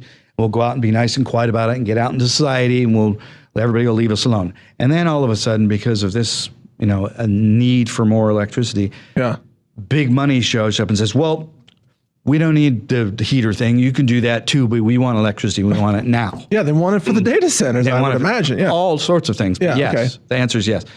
So we still have to create heat to do that. Right. Now, the engineering and all of the schematics that it takes to do that, People have got to understand, for companies like this or any new innovation like this, when investors come in, people have budgets and they think perceptually between this position, and they don't go outside of it. Right. There are limitations of money, limitations of what we can do practically. We've got to show our investors that we're advancing.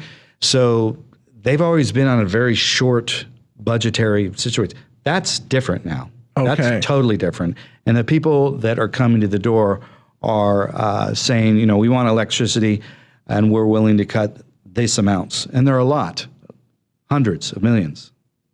I've already been in those conversations with people, and it's not out of reach at all. In fact, those conversations are happening now for the first time. But let me interrupt. I mean, we still have to answer Todd's question, but I think the best answer is, if this LENR tech produces heat and boils water, you said a boiler, that's great. I heat my house with a boiler, but I burn wood to do it. Yep. Then of course we can create steam, and there are lots of steam turbines that are very mature. We know how to convert steam, because the expansion factor of steam is like 400 to 1 or something versus the water. I don't remember the exact number. So then you can drive a steam turbine, and guess what? Boom, now you have a generator. Mm-hmm. Now, you do copper coils, whatever. You've got AC current going, and then you can just pipe that into whatever you need. Yeah. So is that where this is going? Is steam turbines, or is it some other conversion mechanism? There's one of the best minds in conversion and all that is a gentleman that's just been put, I think he's the executive chairman now. His name is Greg Knight. He's just come on the scene. There was a big press release that went out about a week ago announcing that. I didn't see that one. I'll get that to you. And they're configuring all of that now. I mean, things change when you're given free will to, okay, now we can open up and actually really do what we want. That wasn't there before. So that changes the plans dramatically, because I've had to go in and sort of determine and ask from everybody, the financial people, the engineers, and the CEO, where are we going now? Are we still going down the boiler thing, or are we going to design something completely, totally different? So that's where it's at as far as I know it today. That's what's going on. That was never happening before. And all of that occurred because of this broadcast. No kidding. Yes. Hey, Todd, we're having an impact. Yes. What do you know? Yeah, forget me for being forgetful, but I'm rewinding and I'm like, wait a minute. We interviewed James. It's like episode 2 or something, wasn't it? Yeah. Wow. One of the very first guests. Yes. Yeah. That changed things Yes. for the world. That's crazy. I have one question. Who might this thing piss off? And can you please verify that you are not suicidal, James Martin? No, not at all. Quite the opposite, actually. I think what was the other question? Who might this piss off? I don't think it's going to piss off anybody now. Really? Beautiful.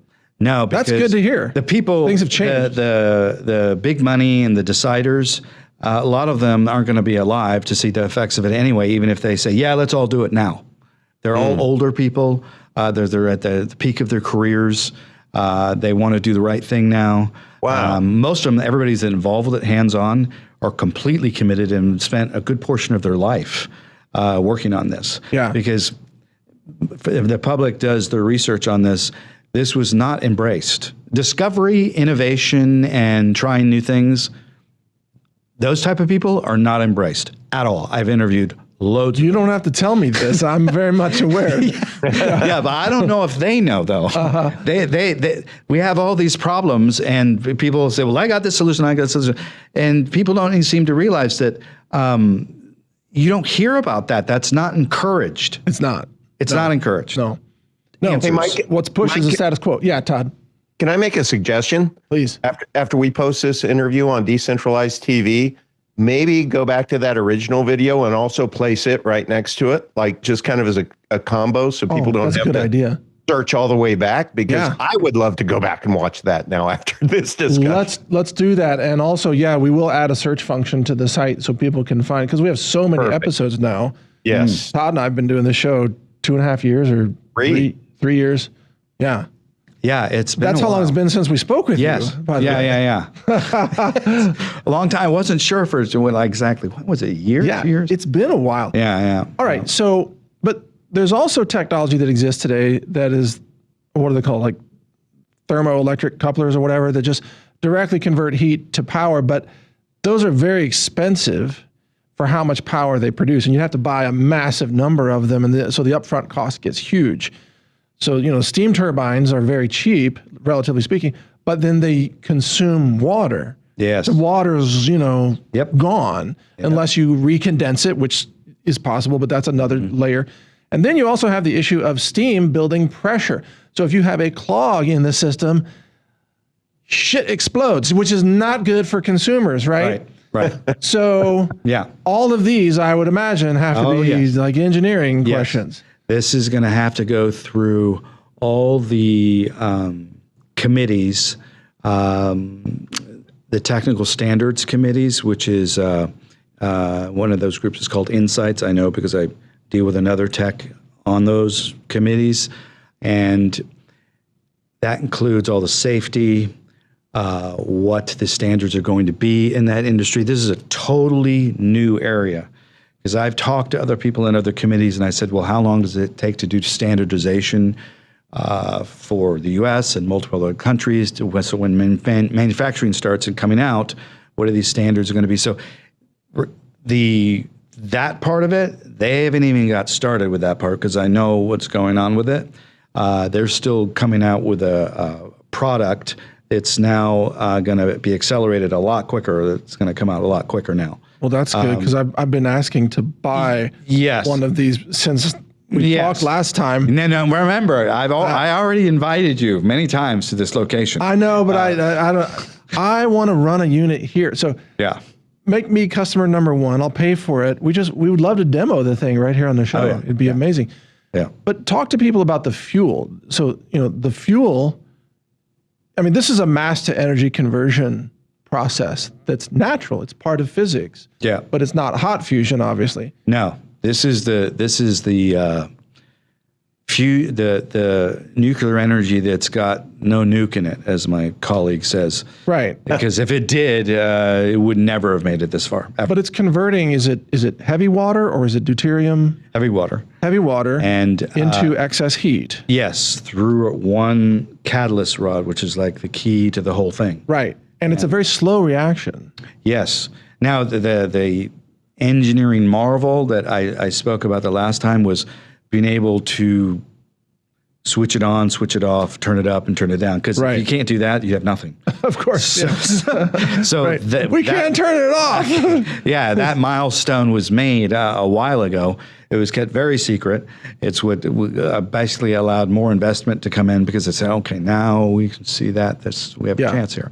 So that was one of the big milestones that happened. But the other technical milestone, there's also a multiplier effect of the input energy. And I believe that ratio, last time we spoke, was like 2.7 or something. Yeah. Yes. Now, here's the other critical thing that needs to happen. When you're going to be mass producing anything, you're going to have rods that are reproducible and perfectly work each time. And those rods are very mysterious. It's the whole thing. The structure, the fissures, the alloys, and there's all kinds of exotic elements. So there was it was difficult to manufacture them in a quick way. Oh, I'm sure. That's all being done in-house in their own environment now. And they're using AI as a way to accelerate mimicking the amount of heat that's coming out per rod. And then obviously when they get that down, which I think they have now, they'll bundle the rods. And then once they're bundled, then they'll be put into bigger units. But right now, one of the things that's happening is they bought a heating unit. I don't think I should mention the name of the company. They bought a heating unit and they were donated a heating unit, the one that would be in your house. And they're doing the retrofit of the tech to go into, kind of fasten into the existing heating unit. And that would be tucked into the heating unit so that when somebody buys it, it would already be in the unit itself. So they're doing all the logistics of putting the two technologies together. They have, when I went to the big opening that they had, it was this kind of open house for all the shareholders and everybody was there. And it's a huge facility now. And there's a lot of people involved now. And it's exciting to see because this is pure hard work, U.S. innovation. A lot of people have sacrificed to get it to this position. And it's something to be proud of for this country. There are good things that are happening, and these guys have always wanted to make sure that people know that. Because, like, the thing is this is the big part, which I always want to bring, because I know it's going to come out. I want the people that are making this or making these decisions to be doing it for the right reasons. I'm not interested in putting this tech into weapons. And those discussions have already been going on. It's not even very good for weapons, by the way. It's just I don't think too slow. Yeah. But wasn't it Winston Churchill who said that the Americans always do the right thing after first trying every other alternative? It sounds like this story, because there were a lot of wasted years of no investors, and no, it's very difficult. Very, very difficult. I've talked to thousands since 1989 to present, and it's talking today about it is a lot easier than it used to be. Yeah. Because now they can do their own research and filter through everything and see what's exactly going on. But getting somebody to go from into a non-scarcity consciousness is you have to make an effort to get somebody even to see that way, because they don't realize what this is going to do. This will legitimize cryptocurrencies and other things that are already, because those people came to me many years ago. I mean, because of the proof of work aspect, it'll generate energy. Yes. That can be used for that. Oh. Okay, but and Todd, I'd love your input on this. What Todd and I want from you is to tell us when there's something that we can set on the desk and we can run it and it'll generate heat. You know what I mean? How far away is that? Okay, the idea. They had a big meeting at the Google headquarters or on their grounds a couple of years ago, and they had a unit running there. I think I might have mentioned that to you. Yeah, I remember that. Photographs of it. No press was there. Nobody showed up. Nobody knew anything that was going on. There were a lot of the top science guys. But it was demonstrated there. I told them, you need to show somebody something. It's not, because when you go and look at it, you're not going to go, wow. It's not glowing. No. You know, it's just, it doesn't do anything. Just sitting there. Yeah. That's right.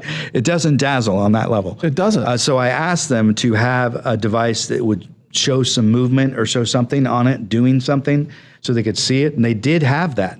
Robert Gaddis made it specifically for this event. Yeah, I asked him to like turn a wheel. Yeah, that's exactly what it was doing. Yeah. And because I said investors need to see something. If they go just look at a unit, that doesn't tell them anything. It doesn't give them any information. You can't see heat. No. You know, right. Right. So they did that. And it was not the people that understood what was going on and watching it, they got it, but the press there was none. We invited press. It was during COVID. That's part of the problem. Part of the problem, yeah. Yeah, so guys came in, there were press people that bypassed all that, and then they still weren't allowed in because people they couldn't get there. So that did happen. Yeah, but I'm talking about units available outside the company where you'll be the first to know. Okay, well, I want to be the first to buy a unit. You'll be the first to buy one if you want. Okay, that's what I want to be the first to buy a unit, because we're going to have robots here on the show, right, Todd? We're going to have robots walking around. I want cold fusion devices here. Yeah. We're going to have drones flying around delivering smoothies. You know, like and EV batteries. I'm bringing in an old used EV battery. We're going to see if we can hack that thing out there as a home storage system. We are trying to demonstrate revolutionary technology for the audience. Yep. Well, you'll see it. I mean, what's going on now is like a miracle. And I could have given you all the updates via email or text, but I felt the need to come here in person to thank you in person because that event changed things for the country. Yeah, don't put it in emails because you put targets on our backs. Yeah, so just this is better. It changed everything. I didn't know about it till later. They told me. Okay. And I said, really? Because I've done hundreds of interviews. So it's going to come out as a hybrid boiler, let's say, right? And a different something else that will generate electricity. I don't know because the plans were the boiler. Yeah. And now all of a sudden it goes, no, you do that fine, but here's a bunch of money. Give us electricity now. That's what the investment people want.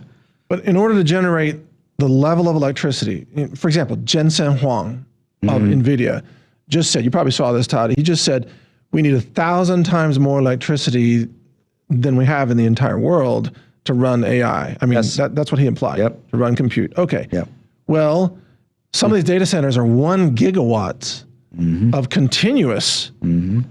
Now, to produce 1 gigawatt of output from cold fusion requires some scale, A lot of scale. massive scale. We're nowhere near that yet. Yeah, because it doesn't have the energy density output of a gas turbine. No. In fact, my feeling is it's not going to aim in that direction. Okay. Initially. I could be wrong. I don't think so. In fact, Yeah, starting small makes more sense. yeah, I mean, that's exactly probably what's going to do baby steps, of course. But the thing is these plans that these people have to do all this stuff, I've talked to lots of science and technical people. It's not going to work for a long time. What's not going to work? To power all these data centers and what they want to do, it's not going to work. You mean the grid approach Yeah. and the? I don't think it's going to work. Oh yeah, the grid's stressed already. Yeah. The people that have made these plans, and maybe it's because of the plans themselves that aren't harmonious with everybody, as you understand. That's why it's not going to work. Well, I reported last year, Todd, I know you remember this. I said last year, you're not going to be able to buy the transformers that you need for these. Yeah. And like nobody paid any attention. And then, last week I see in, Bloomberg or New York Times, oh, they don't have enough transformers. Yeah, no shit, Sherlock. Right. Like we knew this last year. Yeah. You can't just say, I'm going to build this endless list of data centers without transformers because how are you going to? Yep. You got to lower the voltage of the transmission lines. Yep. I mean, I feel like I'm living in a world of crazy people sometimes. Like they don't put things together. You can't just wave a magic wand and have a data center. No. So there's a lot of effort. I spoke to investor last week, and his entire business is dealing with real estate people for land to put in data centers, and then the process of putting in the data center. And these real estate people are meeting with the data center people and the technological people that want all that. They're all having these meetings, and it's just a totally different language between all of them. And they don't have any practical understanding of what it's going to take. And it's just a mess. He told me the whole thing, that how much of a total disaster all those people coming together to do this, because it's not the right thing to do. Yeah, Todd, your thoughts on this focus here? All I ask, James, is that in you want one too? I have to give one too. You're reading his mind. I'm not high maintenance. Okay. I just want your marketing materials to say, as launched on Decentralized TV. And then Mike and I to each get a participation trophy. That's all. That's all. Yeah. Just want a participation trophy. Yeah. That's question. And we'll pay for the unit. I mean, we're not asking for anything free. Exactly. But Todd, don't you think that right now with this extreme demand for power and the war in the Middle East that has it's a stranglehold on the world's energy infrastructure? 100%. And if there's never been a better time to look at alternatives. No. And James, if scalable decentralized energy became real, how dramatically would that disrupt centralized power structures, do you think? Very little at the beginning. Very little. I think that has been highly exaggerated. Really? About Okay. that suddenly if this were to come out, it's just going to collapse everything.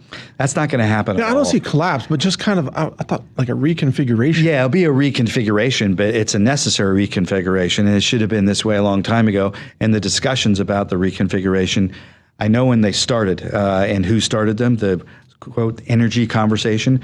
If people ever want to get real research about the energy conversation, about what we've been talking about specifically, that started a long time ago in DC. There's a book written called The Energy Conversation by Nora Maccabee, and you can get it on Amazon. And those are the people that came to me when they knew I was talking about LENR and took me to DC and took me into DITRA and took me to meet everybody that was doing that type of thing.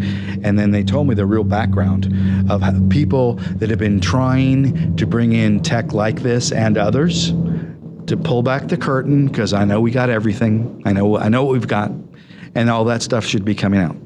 And that's just the way it should be. But there should be some preparation, obviously, and discussions about how that would be done by everybody, not just political people, because they're useless to me. Well, James, this is a national security issue as far as I'm concerned. Yes. LENR should be priority number one. You know, Trump is prioritizing military budgets, Yes. data centers, bringing in investors from the Arab nations or wherever to build plants. Okay, he's prioritizing a lot of things. This should be number one as far as I'm concerned, because if you aren't energy independent in a way that, I mean, even the military equipment is going electric. Yeah. You because of battery technology breakthroughs, eventually you're going to have electric tanks. I'm not joking. Yep. You're going to have electric military aircraft. Yes. Not joking. Yep. This is coming. Yep. This technology is what could sit on a military base and recharge all the batteries for all the equipment and keep Correct. everything going remotely. Yes. That's been discussed many times. And now there's a whole industry of small modular reactors, SMRs.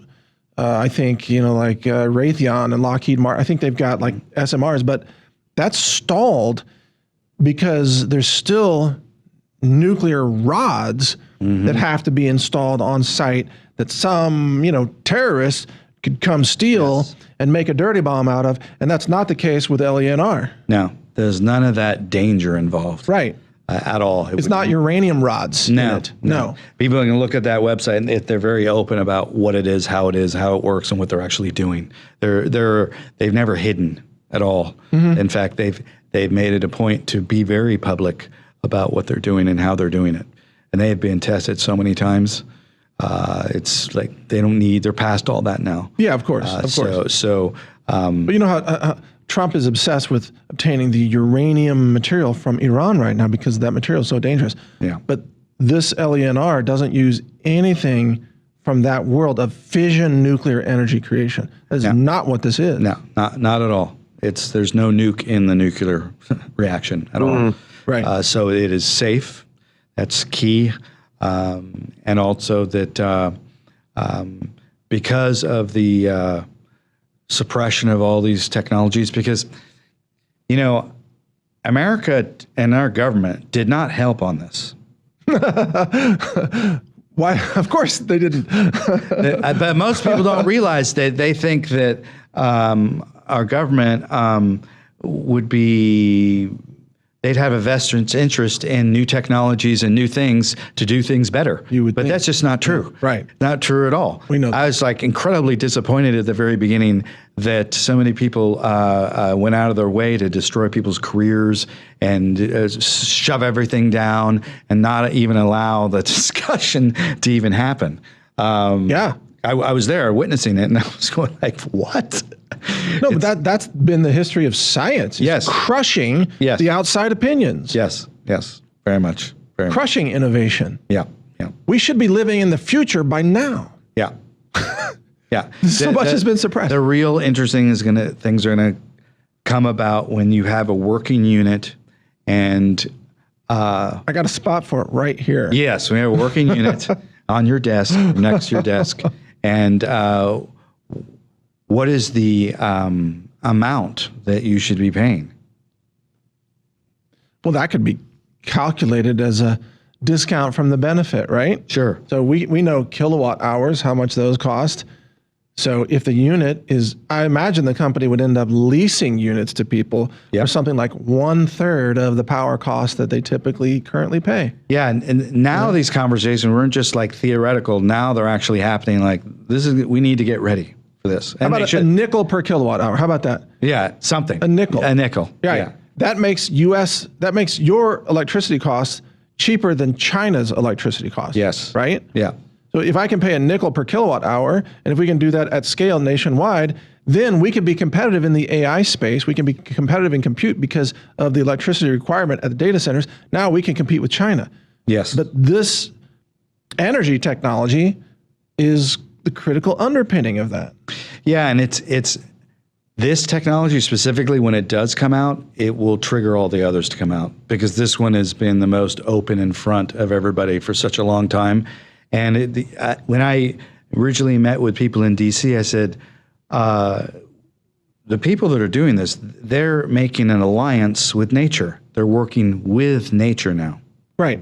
We're doing a partnership with nature. I see that too. And that's the most important part, because all the lecturing that we've heard from the World Economic Forum and all these other people saying, you're doing this, and we got too many people, and you're in their way, and da-da-da-da-da. And we're polluting everything. Well, really? Okay. Well, then why don't you endorse these things and put money into them? Right. You've had all this stuff the entire time. Of course. I mean, you know this, and a lot of people know this. So the lecturing, I got tired of listening to the lecturing by all these guys. I don't know how you endured it. Yeah, like what they're talking about, because people have missed the point. I mean, I think today people are much more aware now, finally, of all the hidden side of stuff that's going on. So that gives us a chance. There's another point here, and Todd, please chime in. Feel free to interrupt whenever, but people don't want nuclear power plants in their backyard, right? NIMBY, because of a lot of exaggeration of what happened with 3 Mile Island back in the 1970s, which wasn't even a big thing, actually, technically. And also nuclear power plants take 15 years to build, typically. Cost a lot more. From Westinghouse, and they have massive cost overruns, and it takes 5 years to get the permits, et cetera, et cetera. Trump says we're going to build nuclear power plants. Great. In the year 2040, maybe one of them will start working. Yeah, maybe some of us will still be around by then. Yeah, right. Yeah. But by that time, the whole AI race is done and over. We already lost it. So your tech, well, I mean, I don't, the tech you're talking about, I understand involves hundreds of people and scientists and engineers. Yeah. This is something that you want in your garage, you want in your neighborhood, you want in your school, in your hospital, your military base, everywhere, because it's safe, it's distributed, you can handle it. It's not going to irradiate you, You don't have to have a uranium rod special truck roll in with men in suits, alien suits, and none of that stuff. You can just have it in your shed. Yes. This is the possibilities now are going to be endless in terms of what can be accomplished now. Finally, because this is one of the good things about all this bad stuff that's happening on the side, war and all this. It forces new ideas, new things to come to the surface, new solutions to things, and new changes in perception. That are necessary now. So this is one of the big ones that now is going to be, this baby is going to be born. Now, Todd has solar panels on his house, and those were blown off by one of the storms there in Florida, right? They weren't blown off. They actually, the roof, the shingles, everything but the panels blew off. Oh, okay. But Todd, you have a food forest, so you're already into food independence. You're already, gold and silver, you understand off-grid money. What would it mean to you to have off-grid power generation for your home? It would be amazing. I'm just trying to envision where it would go in my home and what would it replace? Would it replace my water heater? Where Yes. you envision it going? Yes. Okay. That too. Yeah, that's what it would do. And it's not, it's about as high as that globe right there, the size of it, because I saw the model of it and the retrofit that would go in there. So it would fit. It's not going to be some gigantic, it'll fit on the table. It'll fit right in front of you. But it would produce hot water and then also electricity as a byproduct. Yeah, and how that will be done, I don't know now because the whole thing's changed. So you would have a James? battery storage system, Todd, and this thing would produce, let's say, just say 1 kilowatt. Okay. If it produced 1 kilowatt just 24/7, but of course you might use more than that during your waking hours, with your hair dryer or whatever, right? But it would run all night and it would recharge those batteries. So it doesn't have to produce peak power. It only has to produce steady power. Yeah, That's right. Combined with Steady batteries. state, yes. Yeah, exactly. I have a marketing suggestion. So, I mean, if the idea is to get Trump behind this, what you need to do is just make it his idea. You need to come up with a prototype that's gold and tell him, Donald, it's called cold gold fusion. And the gold is dedicated to you. It's gold fusion, Donald. Yeah. I mean, I'm telling you, you think I'm crazy. Well, I met with people already in the administration privately, and they knew exactly what it was. But again, it was, that's good, but we have something better and we're going this way. And I said, it's okay. What do they have better? He told me this whole other thing that it was going to do, and it's going to come out from satellites, and they're going to put energy in it, and a whole totally different thing. Okay. And it was interesting to me because there's still people within that whole world of government and military industrial complex. They make final decisions about what's going to come out for you to use. And I can't stand that because I think the public should have a stake in what comes out. Yeah, but you can bypass all those people by just releasing it to the public. Right. You don't need government approval. Which is why I've been here in the first place talking about this, because I know it's going to happen. Just our audience alone could buy 1 million units of, you know what I'm saying? Yeah, absolutely. So you don't have to wait on the bureaucrats, man. No. But I have to deal with them for so long that I just can't believe how things work. James, I keep envisioning you going into these meetings in Washington and it just being Charlie Brown's secretary in the background. Wah, wah, wah, wah, wah, wah. God bless you. You need an award. There's no regulation or law opposing this technology right now. No. Right? But there's competition. There's definitely competition. Well, but people are like, well, we're going to do this over here. And I'm sitting out telling this guy who's a very white hat, wants to fix things type of guy. And he's saying, well, we're going to do this and this, and I wouldn't put all your money in this basket. And he's telling me all this. I said, look, any of our options, we should do in all of them, not just especially if you have unlimited funding. Yes, try multiple routes. Absolutely. Yes, absolutely. Clearly. That's what we should be doing. But some people don't think that way. They don't think that way at all. But and it also people in key positions that like. I could go and do a rant for 20 minutes on key people with big names and big things next to their names. And it's just a complete, total disappointment when you interface with them. All right, so here's the thing. So let's take the United Arab Emirates or Saudi Arabia or Iran. What they know is that their oil fields and gas fields in Qatar eventually run out. Yes. They know that. Yeah. In fact, the oil fields in Iran or in Saudi right now are slow moving oil fields. They used to be fast. The oil used to squirt out of the ground. Not anymore, right? They have to inject seawater and everything. They have to frack their wells to get anything out. That's going to end. Yep. What you have, what Brillouin has, never ends. Right. Because it's the laws of physics. Correct. It never ends. And how much heavy water is there on the planet? Oh, I don't know. All the ocean's full. Yes, exactly. You know? Yep. So you're never going to run out of energy with your system. Whoever commercializes it and just starts to offer it is going to be the next Middle East in terms of just printing wealth from energy. I had a conversation with somebody that could come in and plop down 200 million like it's nothing, because it is nothing. It's relatively small for this person in terms of kind of.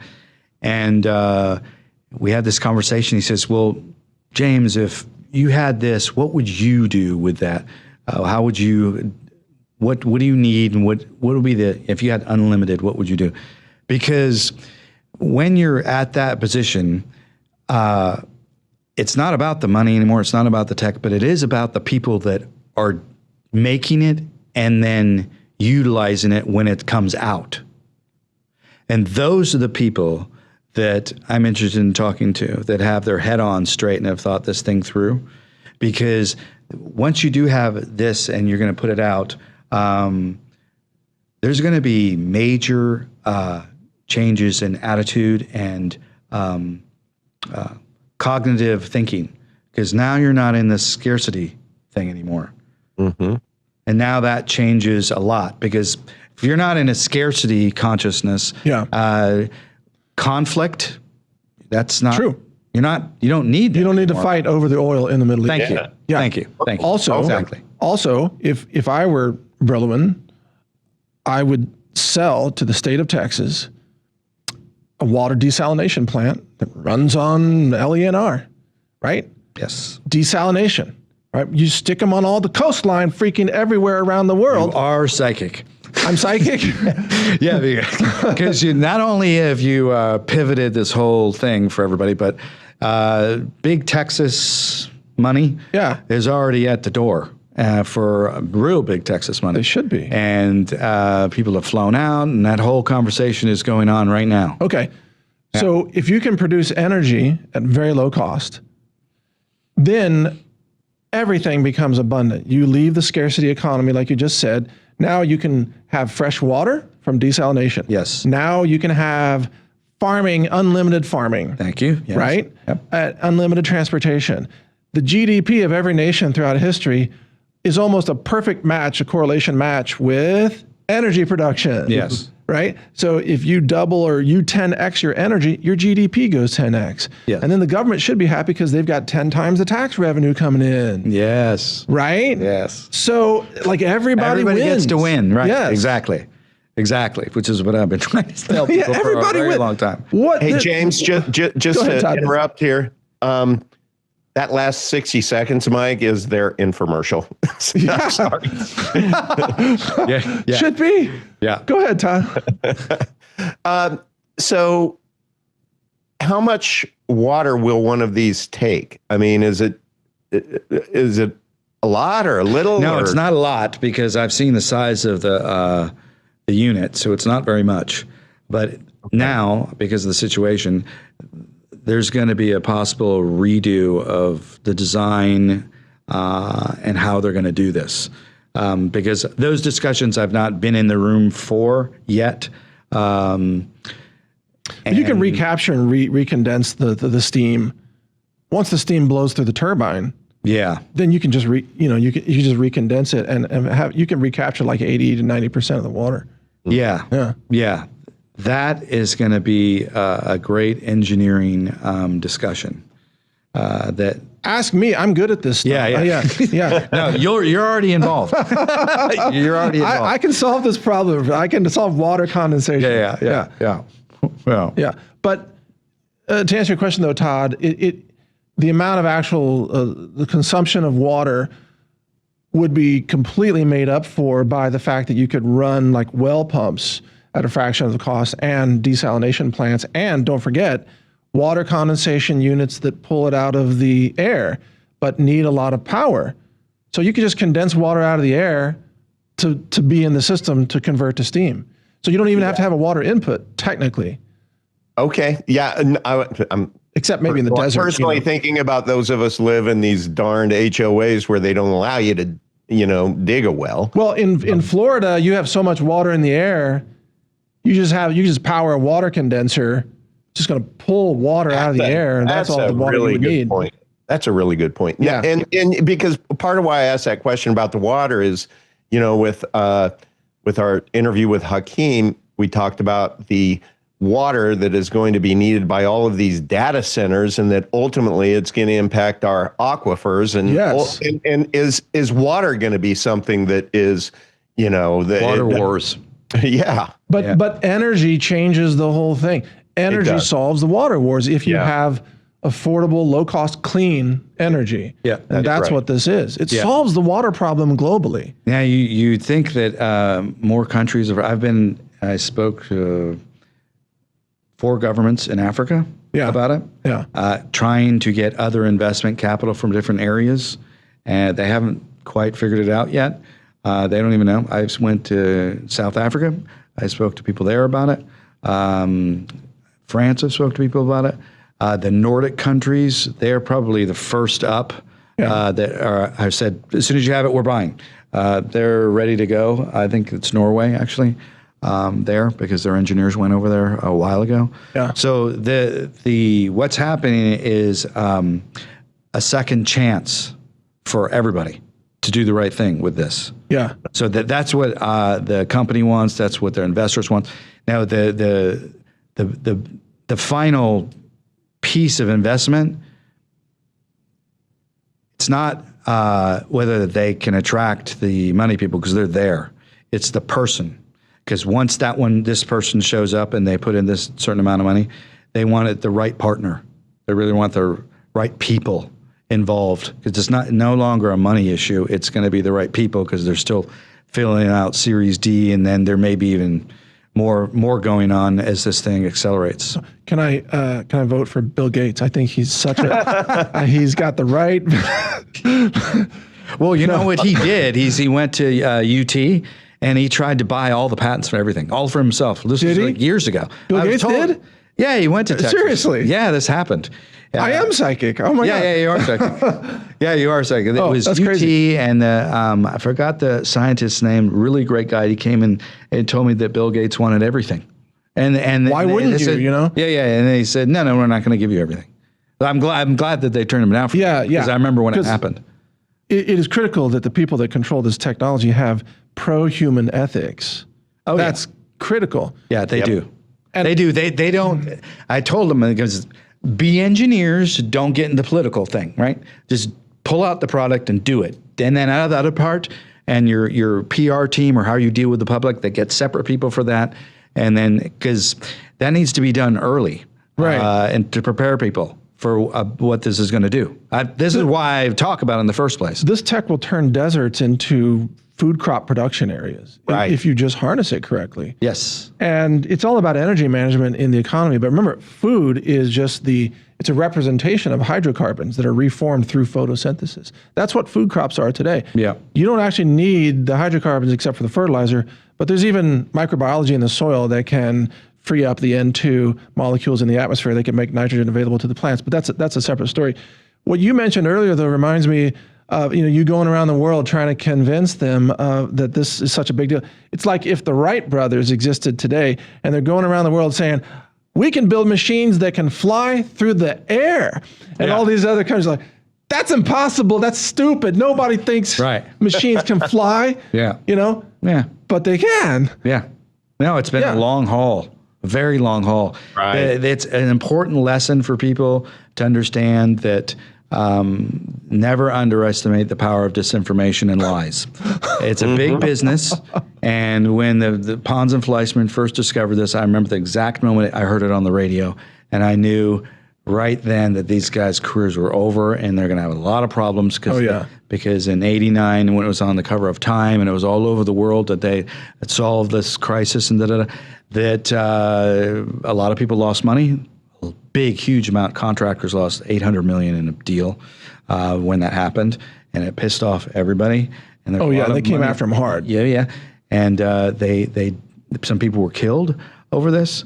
When it first came out, I remember the whole thing very clearly. Yep. And even when they were doing the third-party validation stuff at SRI International and other labs, that was a big deal for them to come out and say there was excess heat and all that, because then now the conversation could begin to change. Yeah. So there was also excess helium production as a byproduct of the cold fusion. And I remember this, no one could explain the helium. Right. Right? Yeah. But you only get that if a reaction is taking place. Yes. Yeah. So the physicists and the chemists, and this is something that spans both those departments. Yes. Right? It does. The chemists are trying to figure out, is this chemistry? No. And the physicists are like, well, it can't be physics because it would that go went boom. on for so many years. And I wish Mike McCubre, who was one of the pioneers in this, he passed away last year. He's on their website. He could have seen and been around for this big change that's happened now. because for your house, when you have this in your house, now it's a different situation. I mean, there was one time I was. This is an interesting thing to hear from somebody when I was mentioning to a woman about what this tech was. I was on an airplane with her, and what are you doing? And then I explained how there's this tech, and then she looked at me and she goes, that means I can spend more time with my kids. Wow. Right. And I heard that, and I'm like, yeah, okay. And that opens up a totally different, because I have more time, cost is less, et cetera, et cetera. And when I heard that, I think, good, because people should be thinking in terms of these possibilities of how it's going to change things, and conflicts can be reduced. Well, right. But one of the things, and I know, Todd, and I love your reaction to this. See, I know that there's a certain faction of globalists that are pushing depopulation of humans. Yes. Right? Yes. And part of that is because there's going to be a lot of job replacement due to AI emergence, and also then AI embodiment of robots to take over labor a few years down the road. The thing about low cost energy is that it makes populations grow. Correct. Right. So there's one faction that doesn't want this to come out because if food is cheap, families will expand dramatically. Yes. Population growth is And they'll do it themselves. Yeah, that's right. They'll do it themselves. Yes. Because not only does the mom have time to play with her kids, she has time to go sleep with the husband and make more kids. Correct. You know what I'm saying? Yes. And those kids can be fed affordably if the food is cheap. Yes. Because of so that faction of the globalists doesn't want food to be cheap. But at the same time, they need their data centers and they need the energy. Yes, right. So yes. Yeah, you understand, right? I totally understand. They're like, how another marketing opportunity. This is the anti-dink technology. Double income, no kids. You're welcome, James. Hey, James, where could people actually go online to be able to check this out? I mean, do you have a they can go to the energy, Brillouin Energy. I think that's behind me. Yeah, there it is. BRILLOUIN, Brillouin. Yeah, Brillouin Energy. Yes. And it's they say what they're doing there. They say it's very, very open. They say what they're doing. Yeah. .com. Mm-hmm. Okay. Yeah, that's the hardest name to spell. Yeah, everybody gets it wrong. Company, but yeah, they've been very open about what they're doing. And I don't know why all these years during the Biden administration, you would think that the sort of green, save the planet people would be all over this tech. No. Most people don't even know. I mean, when I talked to the CEO about it, he goes, you told me all the if people didn't hear you, they wouldn't even know we exist. Wow. That's what he told me. I'm like, the how is that ultimate possible? green tech. Yeah. Like, where are all those guys? First of all, I talked to some of them, but there's supposed to be way more. They didn't find me. They didn't approach these people. They didn't do that. That whole green tech movement, people, they're nowhere to be found. And do you remember how we met? My memory is that I was talking about this tech. Yes. And you heard one of my podcasts. This was many years ago. Yeah. Before we ever did an interview. But you were shocked that I was talking about it. Yeah, that you actually got it. Yeah. Yeah, I remember that. That's right. Right. That's because a lot of people don't do their homework long enough to get to that point, because if you're a science person, you do your own due diligence or whatever. Yeah. But I remember hearing you and what? Wow, he actually knows. Because this subject went on InfoWars. The CEO actually did an interview for InfoWars when it was up. Oh, really? A long time ago. Oh. Yeah, if you look up CEO Berlin Energy InfoWars, it's there. Huh. That was pretty daring at that time. Very daring. Yeah. Because there wasn't anybody that was really figuring out what these guys were doing. And it did go out on there. It took me a long time to arrange that. And some people were like, oh, don't do that. And then there was like, and then I said, do it. See what happens. Nothing happened. Nothing really happened. People were not understanding. People don't grasp the tech. No. And I've used many methods to make people understand. Go watch the movie The Saint. Go check this out. I love that go movie, look at it. But now, today, there's been literature. It's been in magazines. There's even artwork that's coming out from engineers. There are artists that are putting that out. Museums are considering sculpture pieces about this. Oh, really? There's a whole thing going on behind the scenes having to do with this. Well, Todd, have you Have you ever heard other people talking about cold fusion or low energy nuclear reactions in your other conversations? Never, ever. I mean, nobody's considering decentralized energy. See, but that's the key to everything. Right. Yeah. It really is. Because like, think about this, right? So I've said for robotics, I want a weed pulling robot. Okay. It's my number one robot dream. I want a weed pulling robot so I can grow food without having to pull weeds. But I need to charge that robot. I need energy. I need decentralized energy to charge my off-grid robot with off-grid energy. Yeah. Also, I might have security drones flying around, whatever. Mm-hmm. I probably am running computers with AI GPUs. They're very power hungry. I need a lot of energy to do this. Yep. The grid controls it. If they cut me off from the grid, what if they cut you off like they cut you off from Facebook? Like, oh, we don't like your politics. No electricity for you. Yeah, exactly. Well, that's why I was asking about, can centralized systems survive if decentralized energy becomes widespread? The amount of evolution mentally, because it's mental mostly. Yeah. I found. Because I've already, people in cryptocurrency, people are coming to me now, because now they're starting to see this is going to come out. The conversations are completely changing now. But it's interesting. It takes a while for people to for it to click. You're unusual, so. Well, you don't have to tell me that. It's pretty obvious. I've always James, existed, outside the boundaries of what's normal. Yeah. One last question. Last question. Just because I hate the thought of anybody cutting me off, like deplatforming me or anything like that. That's right. Do you, instead of leasing this, is there going to be the option to be able to buy it? Oh, yeah. Okay. Yes. Oh, of course. Okay. Yeah. Yeah. I was just thinking leasing would make it accessible to a lot of people. More widespread. Absolutely. Yeah. Because it might be expensive up front. Who knows? Right. Exactly. I don't think it's going to be that expensive. No. I think it'll be about the cost of a mid-size car. Oh. Yeah, So I think in our first 40,000, 50,000. Yeah. I think in our first interview you'd mentioned even 20 if memory serves, but I have a crappy memory, so let's call it 40. That's reasonable. Yeah, but see, robots are going to cost about that. Yes. And people are going to buy robots like crazy. Why? Because it's going to do the dishes. Yes. It's going to get things done. Would I spend $50,000 to have 2 kilowatts generated 24/7? Absolutely. Are you kidding me? Pay for itself. Yes. How many times can I write that check? Yes. Right. Yeah. It's like, we want, and then I'll get an EV helicopter. We'll charge the helicopter to fly around. Now we're get like a little farm drone. Is one of the robots going to have to pat you down before you get on the helicopter? Yeah, right. Wearing a blue robot. shirt. Right. It'll kick you in the balls before you have to take off your shoes. Scan you with radiation just to make sure you're not packing. No, but this is actual abundance. This is actual wealth. Is kilowatt hours. Right. I've even said in the future we're going to have batteries that we have in our pocket, and the currency will be kilowatt hours. And anything that creates kilowatt hours is printing money. So you are psychic because that's that whole thing that you're talking about. Yeah.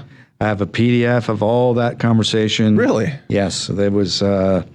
I was going over that about 3 years ago in Colorado, and the plans were sent to Elon Musk pilot. Oh.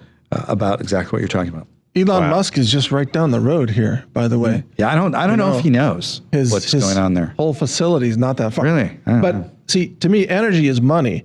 Currency is counterfeit money. Mm-hmm. Energy is real money.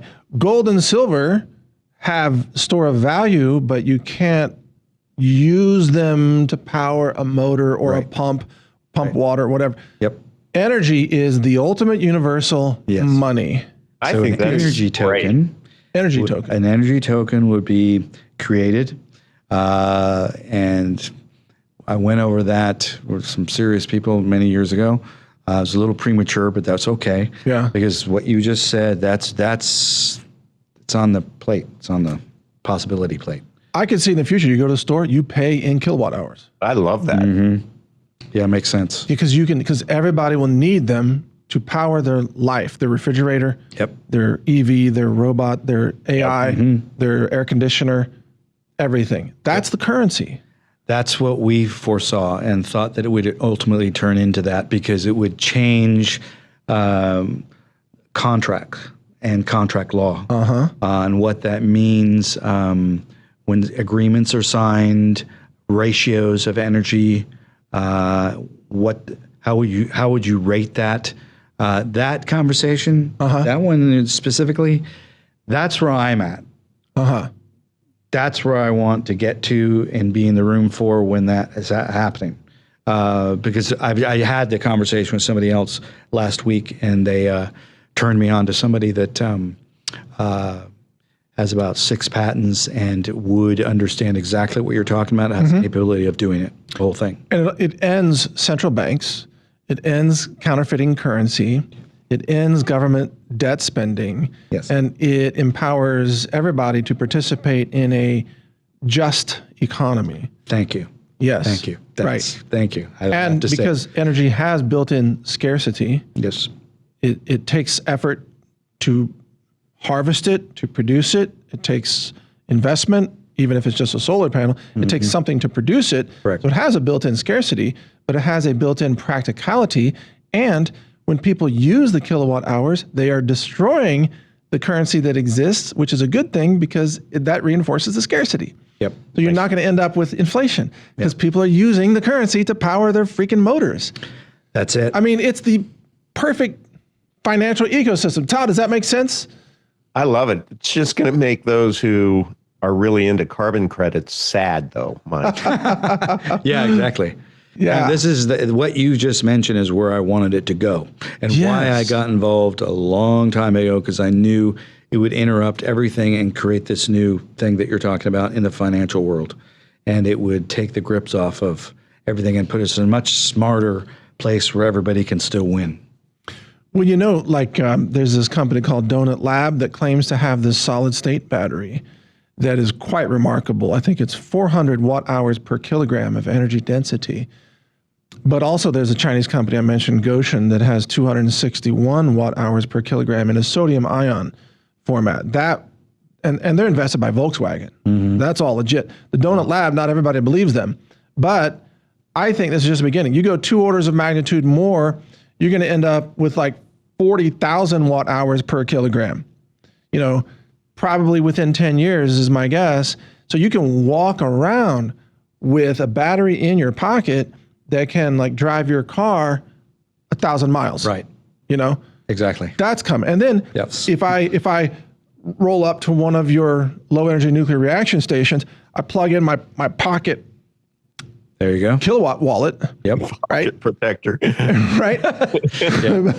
my kilowatt wallet, kilowatt hours wallet, excuse me. You plug that in, charge that sucker up, right? And that's currency. I mean, it's just it's No, that's self-evident. the way it should roll. Yeah. Now, that makes sense to you and I. Yeah. But when you go talk to economists and to actually organize all of that stuff from people that you think would understand it, no, that's not the case. You just need Mike to be your CVO, your chief visionary officer, to go explain it to everybody. That's No, all. the gentleman actually introduced me to you in Colorado. His name is Todd. He's the one who initially told me about you because I didn't know about you. Really? And yeah, because I remember hearing you speaking about this tech, and then I called up and I said, "Who is this guy?" And he goes, "Oh, you don't know this guy? This is the food guy. This is the food guy." I'm like, what's food got to do with power, right? No, I was what? And then I heard the story, the back story, and then okay, this is okay. I got it. Good guy. So And one reason I love the technology that you are advocating for here is because of food, because it allows people to grow their own food in a decentralized manner. Yes. Because when you have energy, then you have all these other systems. Yes. You know, irrigation of water pumps, robots for pulling weeds, like I said earlier, but also refrigeration for food storage.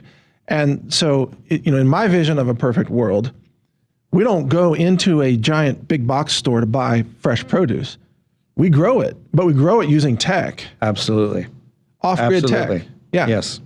And it's more nutritious. I live half the year in France, And the way they produce food over there, it's very serious. Oh, They yeah, take yeah, yeah. farming and everything very seriously. Their food's way better than our food. Yes, Yeah. it absolutely is. And I've mentioned this to people in the farming world over there, and they're all lift up like, really? Because they take that that's a personal part of their culture. Yes. Farming and food. It's Oh, yeah. very, very serious business there. Sure. So they would jump at this to be able to do that. And because it's the farmers there in France that have the biggest problem with the government. They're the people that protest first in that country. That's right. Because they're out in the streets, and I see it when I'm driving around out there, that their food and the growers that make the whole culture possible and the way they've lived, they're the ones that are fighting hardest. And energy scarcity hits them the hardest oh yeah, because of the diesel costs, yes, farming and transportation, et cetera. We are interviewing, Todd, I don't know if you know this, but we've booked a company that's going to come on our show in a couple of weeks. They are a company out of Europe, but they have distributors in the U.S. They make all electric skid steers for farming and ranch use, like like Bobcats, Yeah. or compact track loaders, Yep. all electric. And see, I'm big into all electric vehicles because we can charge them with solar panels, right? But we could just replace solar Right. charging with LENR charging. yes, One day, whenever that's available. So what I want to do is show people, encourage people to build a homestead around electric vehicles, like a side-by-side, a UTV, ATV, electric small tractors are coming. There's pilots of those. yeah, And I'm not coming at this from a green, like save the planet point of view. I'm coming at it as this is what gives you freedom. You can produce your own power. yes, And you don't have to depend on the gas station down the road or the Middle East functioning because it never freaking functions correctly. right. They're always blowing each other up. Right. Yeah. Now, this is the ultimate power move for the individual to Yes. run their own life and begin their own freedom from the food standpoint and sustenance and the creation of the most important parts, which is the family. So to feed itself, to grow for itself, it's the base. Yes. So I'm all for that, 100%. This tech can give humans our lives back Yes, it could. from Yeah. the system that just pummels everybody 24/7 to barely get ahead. Right. I exactly see right. I see a new red hat in our future, Mike. What's that? Instead of, MAGA, Yeah? it's going to be MMBGA. Making babies great again. This is the technology to do that. Get your life back with LENR. You got it. Yeah. Gives you the time to Yeah. Reproduce. MMBGA, baby. Okay, well, that's definitely a valid angle. But look, I want to be respectful of your time, and we've probably gone over. I've lost track because I'm so excited to have you here and talk about this. But what do you want to leave our audience with on this discussion here? I would say if the most important part to me is the last serious investment is about to come through the door. And when it comes to the door, that will be it. And then everything, they're going to shut their doors, get to work, and then deliver a product. The next investment that comes in is going to kind of determine the course. Because there's people right now I know that 100, 200 million, that's fine. But they're going to do their due diligence like all big investment does. I think that more important than the money, because that's the easy part, is the people. The people. Yeah. That make these decisions and see how it comes out and how they're going to deal with the commercial world. The attitude, the commitment level, all that stuff's got to be key. And they're looking for outstanding people like that can hold the line and do vision like that. The things that you've discussed, that's the type of investment mind that they seek to move forward. That's what I would say, because this is a second chance for everybody. And this will change the world the way the computer changed the world. And it will change the structure of contract law. It will change the structure of money. It will change the structure on how we grow food. Just as Food you and farming, mentioned. absolutely. Food and farming will be forever changed. Transportation will be impacted dramatically. Yes, it will take time, as with all new innovation. It's slow and it comes out, and then it gets better and better all the time. That's true. So I would say this is something great that American innovation has done. I know everybody involved, and they've worked extremely hard to get to this point. And there's something good happening in the U.S. A lot of people just don't know about. But this is one of the most positive things. Well, I'm really good at applying technology. So when you have it, and when we're able to buy a unit, we will work, Todd and I will brainstorm how to apply it to our scenarios of homesteading, growing food forests, powering EVs, whatever. We will apply this tech in ways that will be really amazing to people. Yeah. Yep. In fact, I had a former Google engineer tell me yesterday, he's like, Mike, you do things with AI that even Google people can't figure out. He's like, how do you do that? I'm like, just trying to solve problems here. I'm not keeping track or comparing. I need these book covers translated into Spanish. They're like, how do I do that? Yeah. Nobody told me it was hard. I just did it. Yes, yes. Yep. Like, don't tell me it's hard. I don't need to know that shit. Mike, your answer. I want to how can I use your technology to grow more food? Yeah. We will figure it out. Yeah. That's good. Mike, your answer in the future when someone said, how do you do that? You should just say, really well. Well, you've changed the future. You made it possible. This venue that you have here. Oh, this venue. Yeah. When I came on here with you, you created this. It changed things. So. Well, aren't we always? We're like sending out ripples in the pond of the cosmos, and we're trying to. All of us are trying to make the world a better place from what we do. Always been my plan. Yeah, that's the only thing that's worth doing. Yep. You know what, James? And I'm serious here. If that initial interview had such an impact, you might want to consider embedding this interview on an investor website or your primary website or whatever, because we've covered so much territory on what the future holds for this technology. Feel free. Oh, I intend to. I didn't realize last time I just let it flow. Yeah. But this one will go out. Okay. Or have investors, if they want to talk to Todd and I about what we think this tech can do. Yeah. We're happy to share those ideas. Great. My only ask is, again, I want to be at the front of the line to buy a unit. That's all I'm asking. I have my commitment to you on that level. I'll see it through. Don't worry. I will write the check. You need $50K? You got it. Just get a unit. Let's play with it. All right. It doesn't even have to be perfect. Perfect. Great. Yeah. I will do that for you. Okay. Well, and it's because we want to demonstrate it. Yes. We want to demonstrate it for people. So whenever that time is right, we want to demonstrate. We want to show people how to use this technology. Like I've got, you see how big this building is, right? No, I know you've got plenty of space. This is actually, and I know the audience can't see this, and Todd, you haven't been here yet. We built this to be a robot testing ground. Ah, okay. That's why okay. Yeah. That's why you have all that space there. We're going to build out we have a kitchen set over here. We're going to have robots doing smoothies. Good. Right. For the guests.